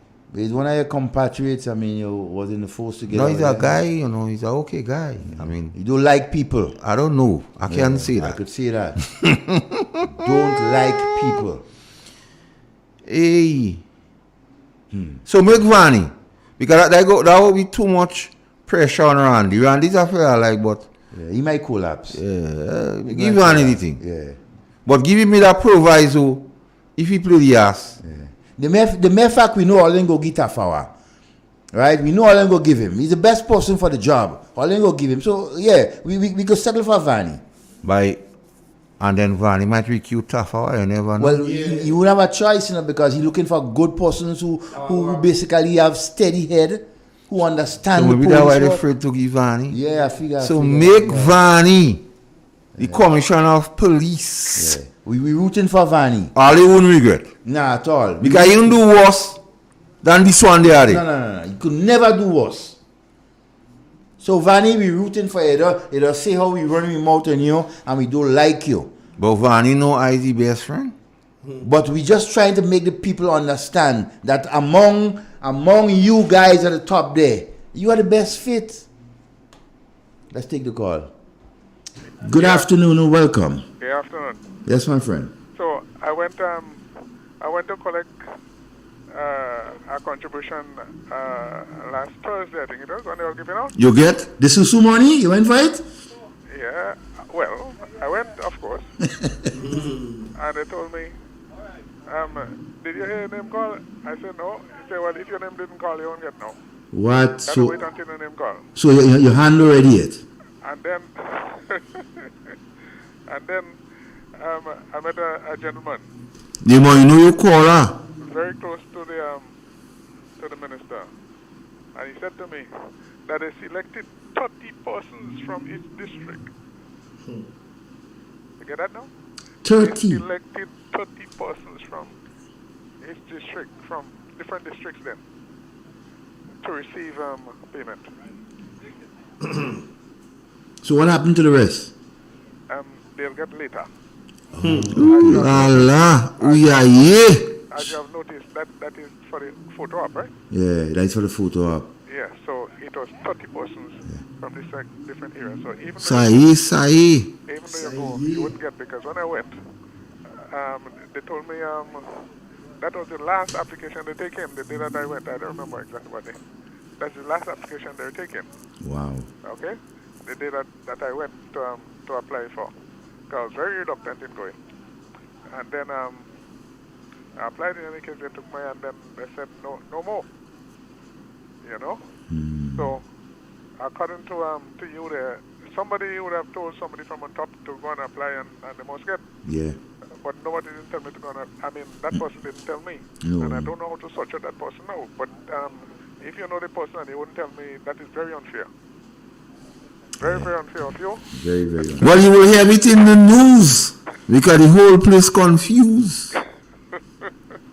What I can advise you, be a little bit patient. They say sometimes when you're supposed to get a susu on this week, the person who holding the money go say, well, you can't get it this week, I have to give another friend that person need it more than you. Yeah, everybody didn't pay up, so you can't get it. Yes, you can't get it. Yeah, so I guess that's what you're on target. Yeah. All right, my friend, have a wonderful evening. Blessed evening again to all our viewers and listeners wherever you are.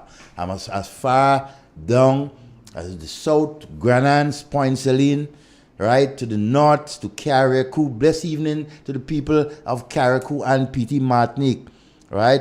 We hope you're bracing. You're always in our hearts. We continue to empathize with you based on the conditions that this government is putting you through. Right? Our support is always with you, the people of Carriacou and Petit Martinique.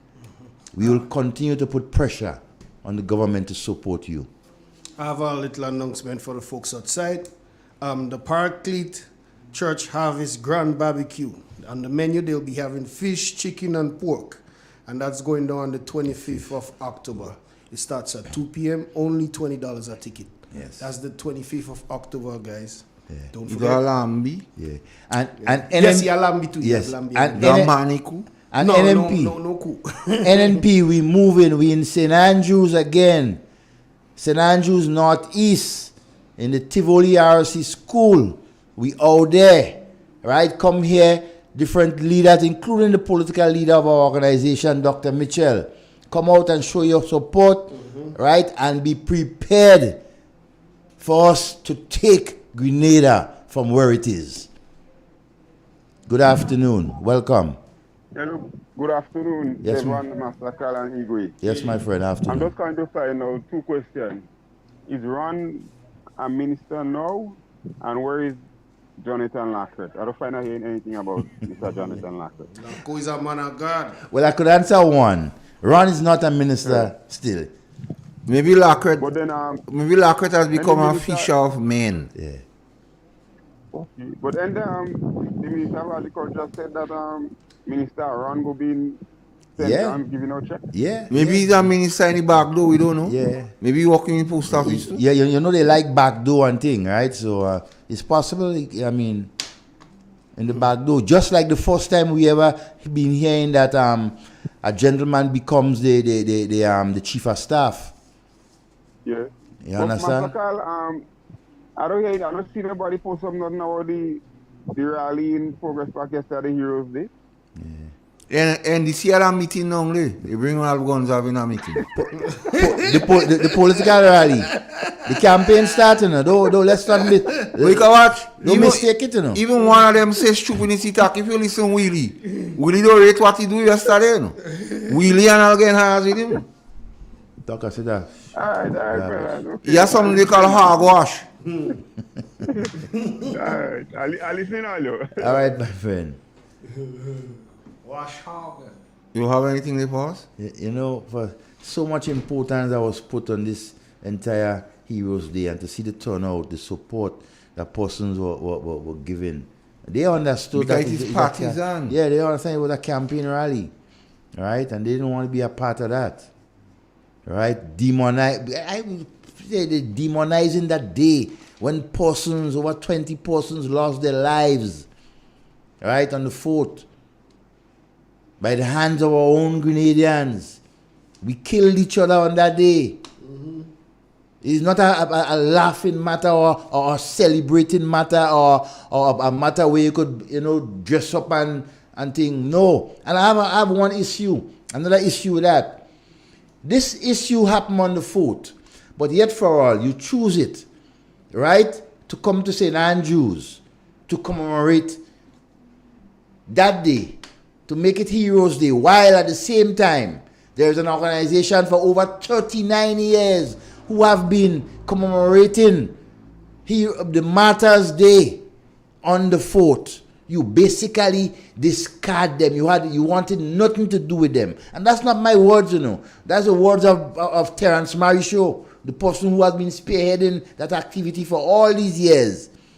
You basically did what you had to do without properly consulting him or even letting them be part of this whole thing, right? Taking their advice.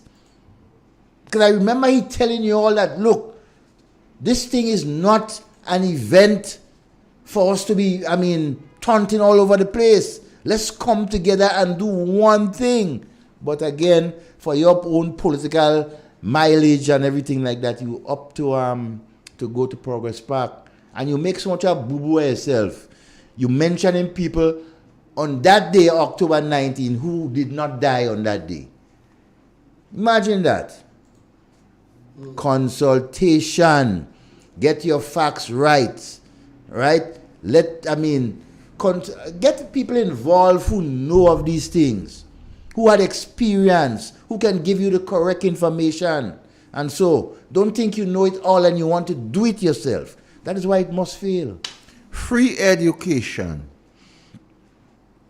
touted by this government is when the natural science students of the T.A. Marisho Community College are organizing a protest to address the ongoing lack of laboratory assistance. Supplies, yeah. Lab work is an essential component in our curriculum, and the absence of hands-on experience is significantly hindering our academic process.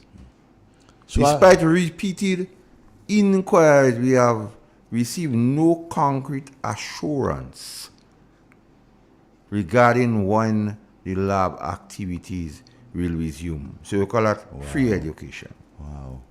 This delay poses serious threat to our ability to graduate on time. Furthermore, it jeopardizes our preparation for the CAPE examination, which are crucial for our future academic and professional endeavors. We urge everybody to support our cause and advocate for a timely resolution to this pressing issue. Free education. Free education. Also, so you're not giving the teachers in TAMCC the money you owe them, right? You claim you make it free for persons. You take away the 800 that students would have been paying to go to TAMCC, and now you see a problem you compound. Supplies, right, for the labs and so is not coming. You understand? There is no money to support that. These things never happen. Guys, you need to get your priorities straight. You understand? You trying to give people things that they don't deserve. Everyone in Grenada don't deserve free education. I mean, yeah, it is a right. But if you can afford, my God, why not pay it? Grenada is not a rich country.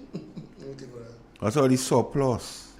And then the surplus that we touting, we have a lot of money. So why you not paying the teachers? In TAMCC in particular, that negotiation that you had over a year ago and touting it and talk about we have money for the TAMCC. Up to now, a majority of the workers who supposed to get that money is not getting it. Yeah, is not getting it. Mr. Call you a message for you on the chat. Why is it? Why is it? Read it. No, I don't see. I don't the chat on there. Read it for him. Good afternoon, Master Call. I need $100 of the good CMOS. Who say that? What, you want me to read it? I read it. You want the good thing? The good thing? The one thing for the back. Tell me how I could get it. I want to send somebody for it. Please call Master Call on. What's your number, Master Call? 404 2642. 2642. Send him a WhatsApp. I don't think that was the right place to do that. No, man. You the person who call? Right. And you have your phone in your hand now, too, so call him. I don't see it. Just call him. Yeah. My input. Go ahead. So somebody says again, Devon, has the best lawyer, is he becoming the best lawbreaker? Yeah, I think so. He who loved the office of the Prime Minister. Who loved the office of Prime Minister. Because he knew what was criminal. He knew don't give in the house was criminal, he don't give in the house. He don't give in the house. He know contract work was illegal, he still continuing. But let me tell you the trick behind contract work. They know healthcare was something they couldn't handle. Yeah. And they know at some stage they have to make a move on the hospital. But I only hope they don't do it like what they do marketing board. Mm-hmm. So they know they would have to privatize, but they know they go get a lot of beat up. And they don't trust privatization because they know they are not a nail in the coffin. So they talking about to make it statutory. But if PSC appoint you and you post, they abolish your post like making it statutory, they have to pay you as though you qualify for pension and gratuity. So the less persons they have to pay is better. So they say that's why only 7 nurses that they made permanent. Regularized. So the nurses vex. All the thing about functional review, remember I talk a lot about functional review until they are trapped. Nothing for them. So the less persons they go to, because what the 1950, and they have to do it as per the 1958 laws, Yeah. So they can't get away with that. So that person, so even though they appoint you 2 days and they abolish your post, they have to pay you as though you make it. Yeah. So they another trick again. So we get the word hogwash. Gates, go back for that word for me. Because when we come here, we deep. Because when he spoke to the union letter, he have an issue with the unions. You know? Remember he say, when he wasn't yet Prime Minister, they didn't want to talk to him. So he have a vendetta against the unions. They write him a letter, he say, the letter is hogwash. Nonsense. We have another thing. The intent to deceive. Right, intent to deceive. Hogwash is the intent to deceive. So he been speaking a set of nonsense. And the nonsense is with the intent to deceive, like how he deceived the people with the houses. Yeah. He deceived the people with the 150. He deceived the Karikou people. He's a deceiver. He deceived the contract workers. He's a deceiver. He's an accuser of the brethren. Even deceived. So the word hogwash is he. Yeah. He speaks hogwash. Yeah. He deceived the grain and people. Because he speaks nonsense like yesterday. And the intent is always to deceive somebody, like how he did the Imanis, the contract workers, the seed persons, the Karikou people, marketing board, people with the seaweed, the farmers with the truck to pick fruits in the night, white potato. He's a deceiver. So he speaks hogwash. He lie about the Polish so money. The police pay and grade. He lie about the RC and tell them he go join the service when they retire. That's what he does. And he's a lawyer, eh? So that hogwash. Yeah. Because the intent of all of those statements was merely to deceive. Yeah. So when we go on the definition or definition, whatsoever you want to call it, of hogwash, he is hogwash. He's a deceiver. Big time. And he talks nonsense. You will get them truck to go and pick fruits and white potato. And you will make here the health capital. And you will have storage for farmers. And a kind of utter nonsense. Utter nonsense. Translate to he and his hogwash. You any call it? Yep. Yeah, they want to they say the best lawyer in Grenada is becoming the best lawbreaker. Yeah, lawbreaker and continue to be the biggest and best liar that we have. I mean, well, we expect nothing better because Senior always asks the question, who sent Deacon? Who is blackmailing our Prime Minister? Could you imagine the introduction of Deacon Mitchell to the Grenadian public by Chairman Mao? Chairman Mao says he has deep pockets and connection. And Chairman Mao don't lie, eh? He doesn't and lie. I can't man vibes. Yeah. They bubble vibes. Yes. And here I'm going to tell you a deep pocket and connection. Deep pocket and connection. No wonder why he fly to Nigeria without his foreign minister. That foreign minister don't make no sense. It don't make sense bringing him. Well, it don't make no sense. Well, you don't add nothing to the thing. He's your patrician, you know. What the Prime Minister know. Good afternoon. Afternoon again, gentlemen. Hey. I want to address 2 issues here. Very critical. The first one I want to, because I don't want to miss the second one. If I address the second one first, I might miss the first one in the process. So here it is. Something that has been an issue since the fall of the revolution, that you have an argument that says, and it seems to be supported by the fact as it developed since then, that the fall of communism in this world started to happen based on what happened in the 1983 revolution. I use the word revolution because that was the fall of the revolution. And since after that, the domino effect showed itself in the fall of the Marxist, Leninist ideology influencing the world. Now, here is a problem that shows itself in Grenada itself. The people that were, I use the word brainwashed with no apology, by the Marxist-Leninist theory. I was involved in the revolution movement before 1983. I was the head of the NGM party in my constituency, St. Patrick's East.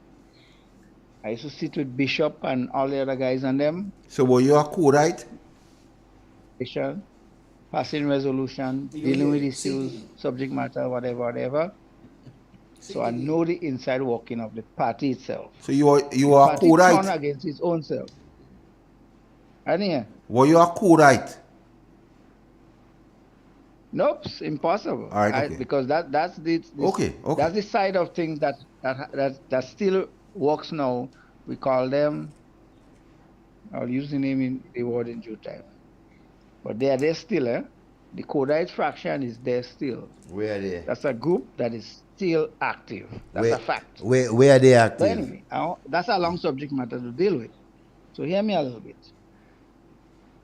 After the revolution took roots, after the 1979, and it took roots, the destruction of the revolution started internally. Now, the influence of the revolution through the Caribbean to the rest of the world, I am not too in agreement with other people thinking that Grenada Revolution was very effective.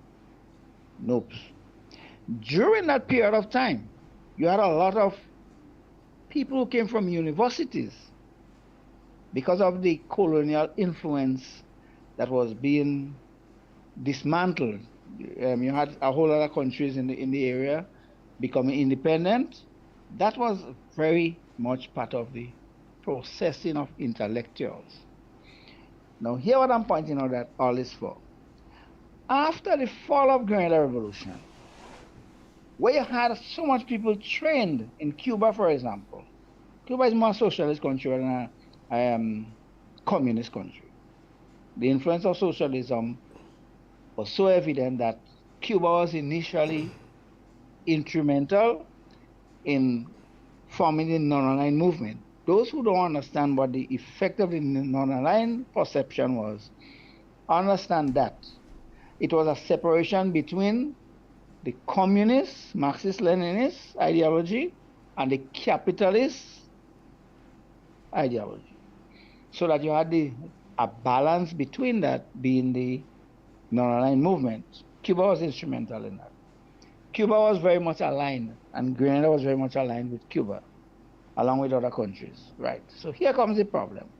After the fall of the revolution in Grenada, the very people who are trained, who are supposed to be of service to the society as Leninists, Marxists, whatever, or even socialists, they turn against the very Grenadian people who feed them in. So we end up with some of the most difficult, one of the most greedy capitalist people in this country. And that's a problem I have for other years that I talk about over and over. Maybe this is the first time I brought it up here. So that after the revolution fall in 1983, Grenada is in a confusion that we are yet to resolve. Now, putting that in perspective, you would understand if you were saying or agreeing with what I say, or you could disagree, but make sense of it anyhow, that there's a lot to be understood as to how Grenada developed since then. So here comes a problem. Whereas you have guys who are supposed to be among the people, by the people, for the people, they turn against the people. So that, and I'm coming to my second part of it. A person like Kit Mitchell who sacrificed his talent, one, his money. He could have been making multi-million dollars continuously, gave it up, and come and stabilize Grenada. This is one of the most disturbing things to me in this world. When people don't appreciate what this man did in this country. And I've always argued with people about that. Kid Mitchell don't have to waste time with us, you know. Kid Mitchell came back here and stabilized that country in the most amazing way.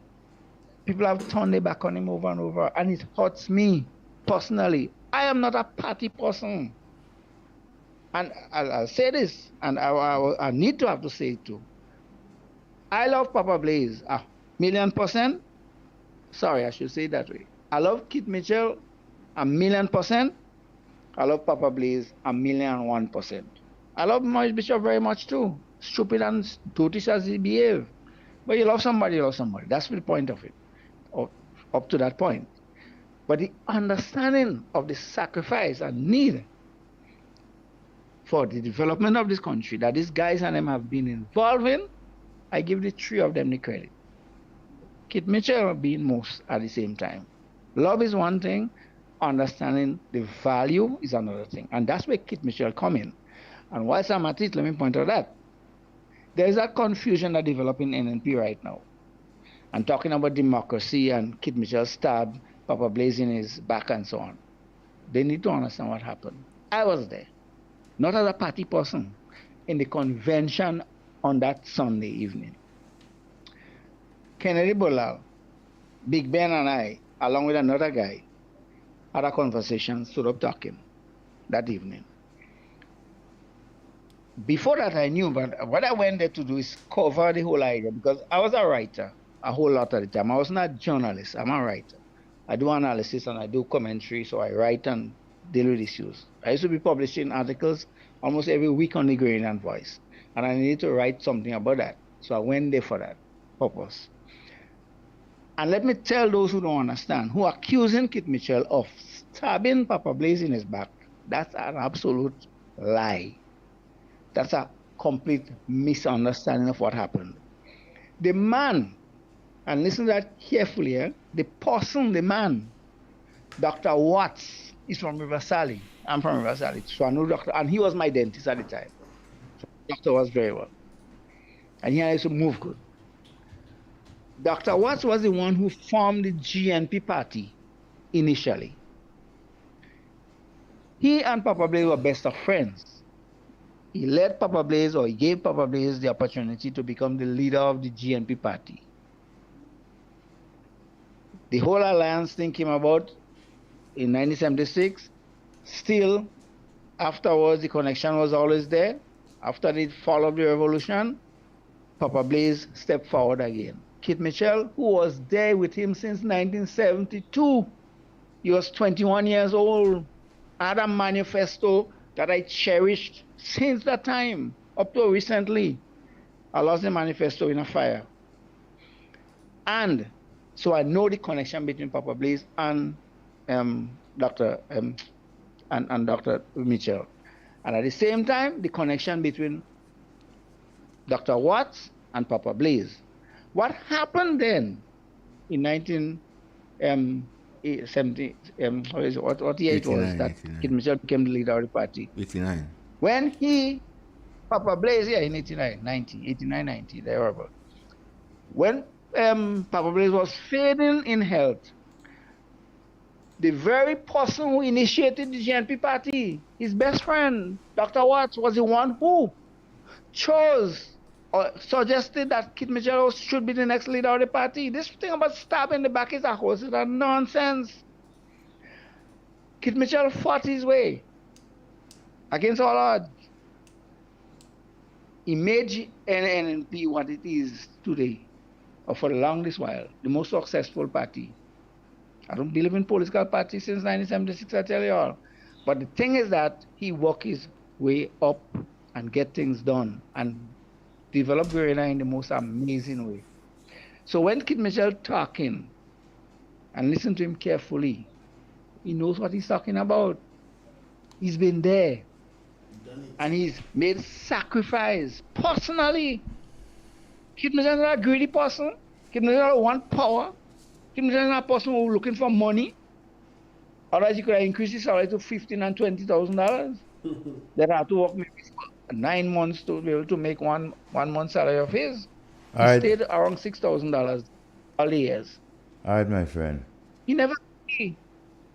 And the problem that they are trying to present nowadays, that Kid Mitchell is greedy for power and so on, is a whole set of hogwash. Well, that's where hogwash show up again on that other side. Because these guys don't understand what the hell they're doing, what they're talking about most of the time anyway. And that's where the problem is. All right. Watch me. Like I say, I could talk for the whole day again. No, we don't want you to talk for the whole day. We have other persons. Some of these yeah. things on them. All right, my friend. Have a wonderful evening. Take care. He could go for a long, eh? Yeah, he can. He's a guy with a wealth of very adept. You know a lot of things. You are not on? He has a depth of information when it comes to that. You know, and it's important. And so it's it's a topic. I mean, we're in October, and that topic will continue to just, browse about and so on. But my last hint on this whole October 19th and Heroes Day, I want to continue. I want to advise persons, right, as we move on, trying to bring some sort of closure to the whole thing. Let us continue. Let us be tolerant with each other, right? Let us not bash each other because you figured this one was there and this one was that. And so when it comes to that day, it's a day that I think we must respect each other, because countless Grenadians lost their lives, right, on that day. And we should not use it as a political football, right, to achieve some goal that we have.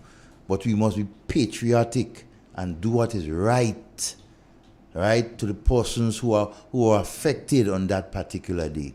And that will help us, to determine going forward as to who our heroes are and the best day that we can put aside to celebrate our national heroes. The person calling the wrong number. As usual, What's the number to call here? 4420175. 4420175. Yeah. That person calling outside. Yeah, they calling 09. So it could be business for the station. Yeah. On Sunday. Can't be. It's why you don't say it. Stop them. I'll find a state with me. Now we speak to this government time and time out, lack of institutional knowledge, and we see a lot of things that they are doing. If they had any institutional knowledge, they could have recognized Heroes Day is not an NDC event. No, it's not. So stop making it into an NDC event. Yeah. And you would not gain any mileage doing that. As a matter of fact, you lose more. Because what is strange, we ascribe to be a Christian nation, when Good Friday supposed to be one of the most solemn day in the Christian calendar of Christian community. And it doesn't ban amplified music on that day. They don't. And to me, it's a more solemn day than yesterday. Yeah. Well, I won't say, perhaps to you. I have issues with that day anyways. Day on the 19th. Because when the Prime Minister speaks the crucifixion of Jesus Christ and thing, I don't know, that's a whole different thing. I start my statement by saying we ascribe to be a Christian nation. I didn't give my opinion. If we ascribe to, because any event we have, we praying first. Mm-hmm. So we accept Christianity. Mm-hmm. So we have to accept what goes along with it. Well, not just accept Christianity, Christianity is just one. Good afternoon and welcome. Good afternoon to the panel. Mm-hmm. Hello. Hey, go right ahead. Equalizer, what's it? Are they about? Yeah, I just give you a heal up, man. Because a long time I don't call. All right, okay. You have to be strong, man. Don't give up the fight. And don't give up the struggle. We travel too far to give up now. I'm telling you, hold tight. All right. We go talking timing, man. All right, okay. Aye. Right, my friends. Yeah, and because the Prime Minister speaks to morality. It's a private something. So he determines what is wrong and right in his mind, irrespective of what others think. Because if you could boast that the man paid the money for you, and he have guardrails, integrity in public life saying you're supposed to inform. Yeah, let's take the call. Good afternoon. Welcome. Hello? Good afternoon. Yes, good afternoon. Hello, good afternoon. Hi, how you doing? There are so things. I was calling you all to tell Mr. Pierre that he have a ageable woman in Montreat what says she cannot go about and things, and she don't have the phone to call, but she want to give Mr. Pierre the full detail of the revolution in Montreat. You feel Gabe know that person? Huh? You feel Gabe know that person? Yes, Gabe know the person. So I'll tell Mr. Pierre contact Gabe and get to that person. Huh? I'll let Mr. Pierre contact Gabe and Gabe go lead him to that person. Well, yeah, because she want to give this, because she had two brothers in it. One died at the same time, and the other brother and a cousin, they kill and they never get their body, she said. So I'll tell Senior. I think he listening to the program now, so he go here. Yeah, all right. Okay. You get onto him, get? Yeah. There are a lot of stories that... You see, the word closure cannot happen with this whole 1983, 79 to 83 business because a lot of people withholding information. Yeah, lots. So the whole story cannot be told. Yeah. And then you have persons maybe rightfully or wrongfully accusing people of certain actions, and persons who knows and could set the record straight, exonerate themselves from giving the information. Because one man tell me, don't worry, a lot of men walking around with grenade with hand, with blood dripping from the hand. But he couldn't say that. But I don't know that. You know what I'm saying, Devon? Yeah. My concern is, when you're talking, you talk about everything, because 3,000 people go in jail just so they understand them. And you see, one of the things... And nobody doesn't talk about them. One of the things too, over the years, for the last 40, 41 years, I'm mad about, personally, is the efforts made by previous governments, all of them. I'm not taking out none of them. From Hubert Blaze or the interim, Braffit, come right up to this present government, right? In my view, none of them has made that extra effort to bring this thing to closure. Okay, it's a taboo. Everybody afraid it. You understand? We take too much sides. When one party in office, we go this way, the other one we go. We are not objective with the facts, and the facts are there. Some people, based on what you continue to say, you make people withhold what they want to contribute. They may have the truth, right? But you're preventing them from talking. And most of these politicians that passed, in my view, do not pay attention to this period of our history, and it will continue to haunt us unless we are honest with each other and more effort is being put out to get the truth about this whole thing. You have it? And that is a sad thing. It is. Devon. It is. That is a very sad situation where there's information to heal. And we're not. And we're not getting the information. It's sad. Yeah, let me take it. Good afternoon and welcome. Hey, good afternoon to you, Devon. Good afternoon, Mr. Carl. Good afternoon to you too. And Igwe, good afternoon. Good afternoon. I'm just phoning to say hello to you all. And yesterday, I want to say thank you for most of all to Gren Lake for connecting me the new Wow. connection today. That's good news. Not the whole house, not the whole house, I might say. It's just the downstairs. But we can't use the top light. But at least, it will be, I could use my other freezer. Yes, that's good And I could news. get cold water to drink. So which is good. So I would like to say thank you, because when I don't get nothing done, I complain. Yes. So if something good happens, I must say thanks too. Keep the same Yes, energy, guys. but yes. The thing is, our Dr. Keith, Right Honorable Dr. Keith Mitchell was in Carriacou yesterday, and I miss him because while we was getting ready to go, we had a downpour, rain. So we was in two mind whether to go or not. But at the end of the day, we did went around this time, so we went. So when we went, but we miss him. But the people who was there, like even the treasurer, she was there, asked them because some of the people left, and she told me that, oh no, she said they had so much people, she was scared, she was frightened. She said so much people turned out, so much children was there as well. The food they had, they was going to maybe sell, but she said she gave it away. The doctor said, give it away. Dr. Keith Mitchell told him, feed the people, feed the people. So she fed the people, yes.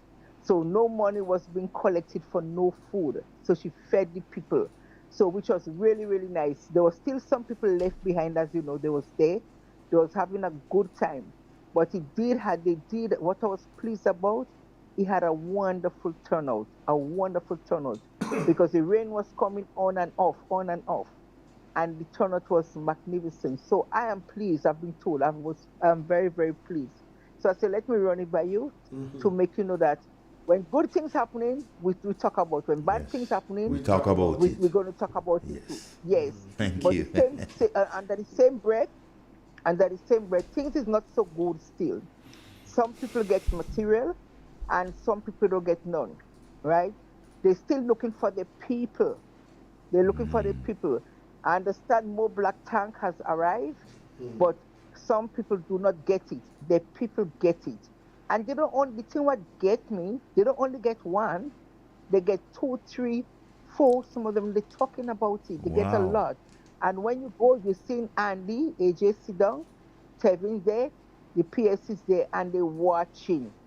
And they're watching the PRO, they're watching. They're watching who is coming to collect black tank. But never mind, let it have it. There are 99 days for the thief, 1 day for the watchman. Political victim. One day Congo tea. One day Congo tea, as my grandmother used to say. It will happen, and the time is getting closer than we think. So let it carry on.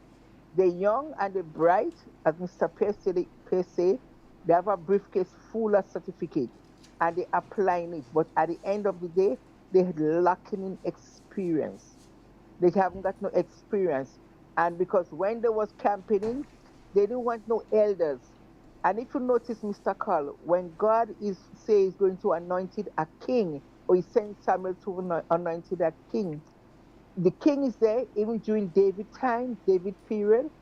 The king was going to be anointed, but they always have the elders.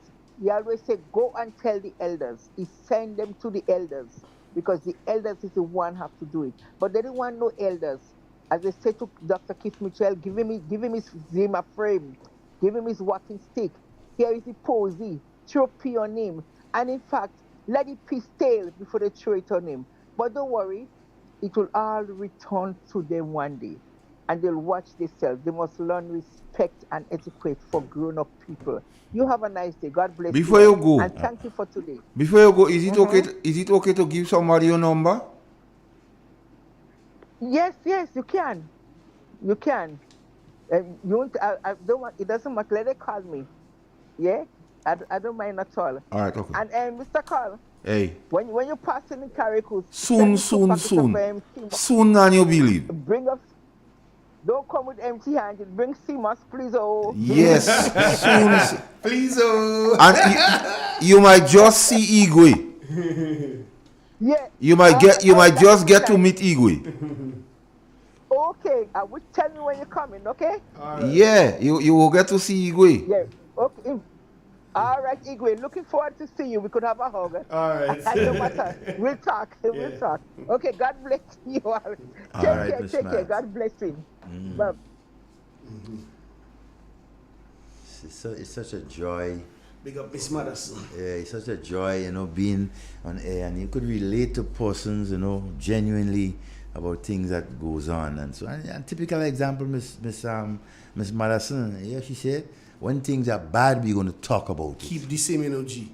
And when it's good, when he bad, tell me. Yes, when he good, tell me. Yes. Same energy. You understand? So, Grenlek, take a bow. Yeah, man. To those, who may not, who can't tell you, but I'll tell you on behalf of them, because the persons, they need the electricity.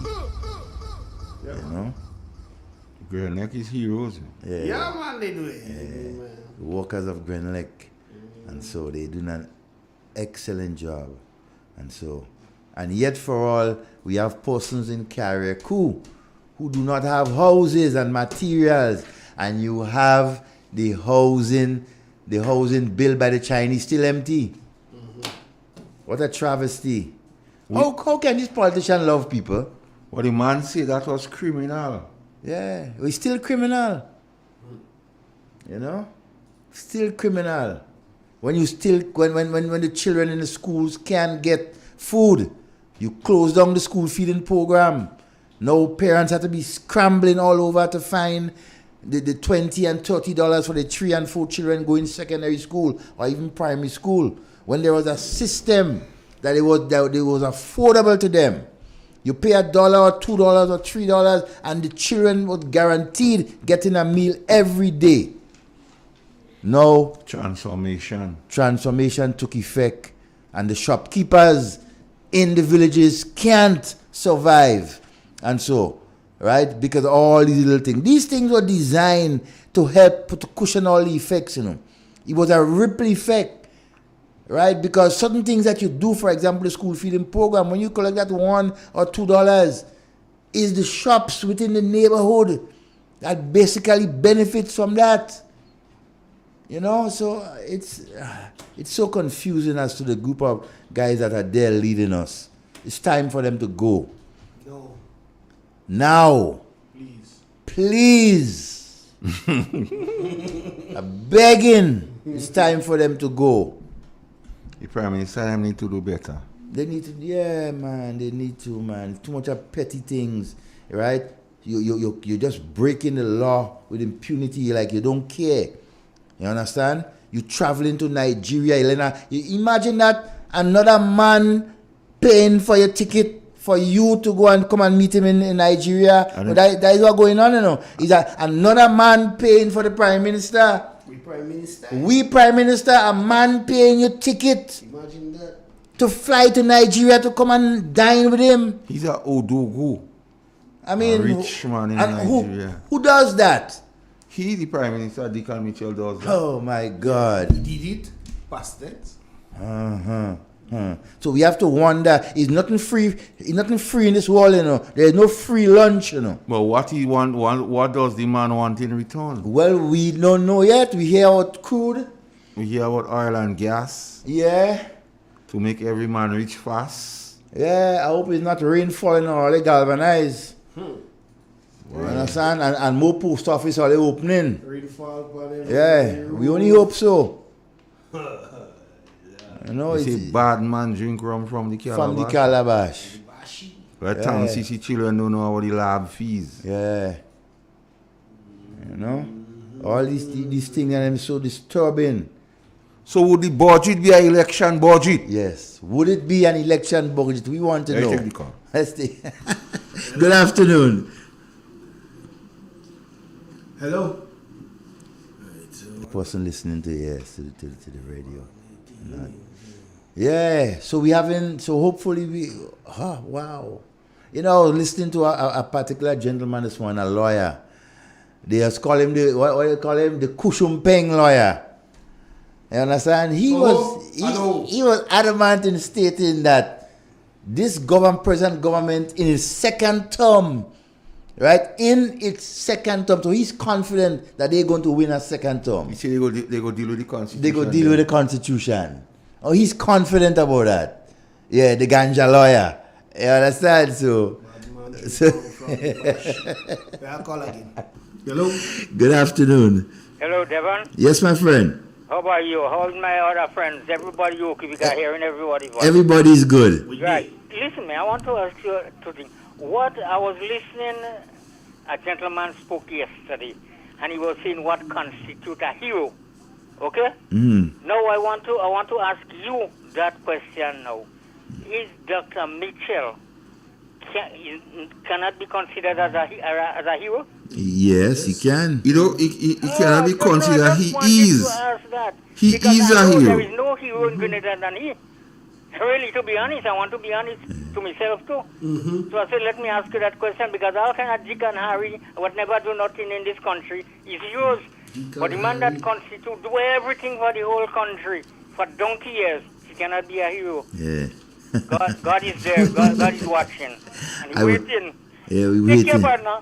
I will hope though that when that time comes for them to announce the quote unquote heroes, right, they will do it with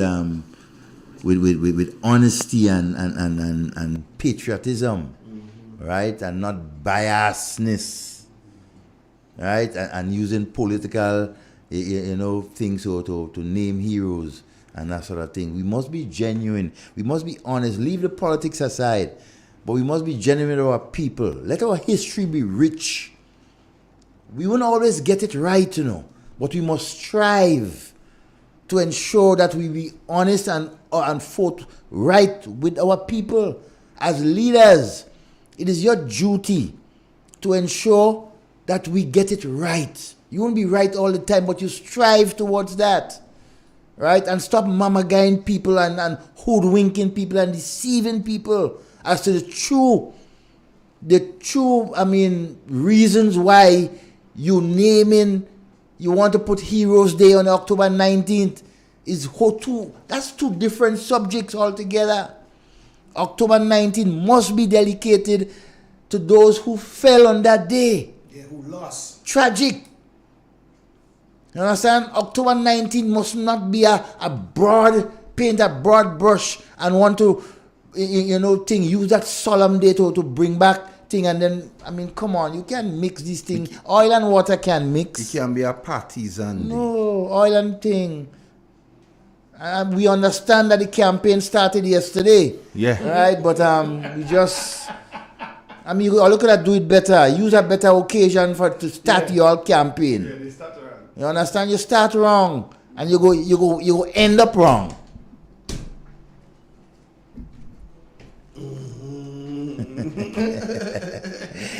When good things is going on, sometimes we lose track of time. Yeah, my friends, it's another end of our program, Independent Talk, and so on. We hope you enjoyed it. Send us your reflection. Let us know, right, how we're doing and so, right, and we hope to be back with you next Sunday. Straight talk, independent talk, where we give you the truth.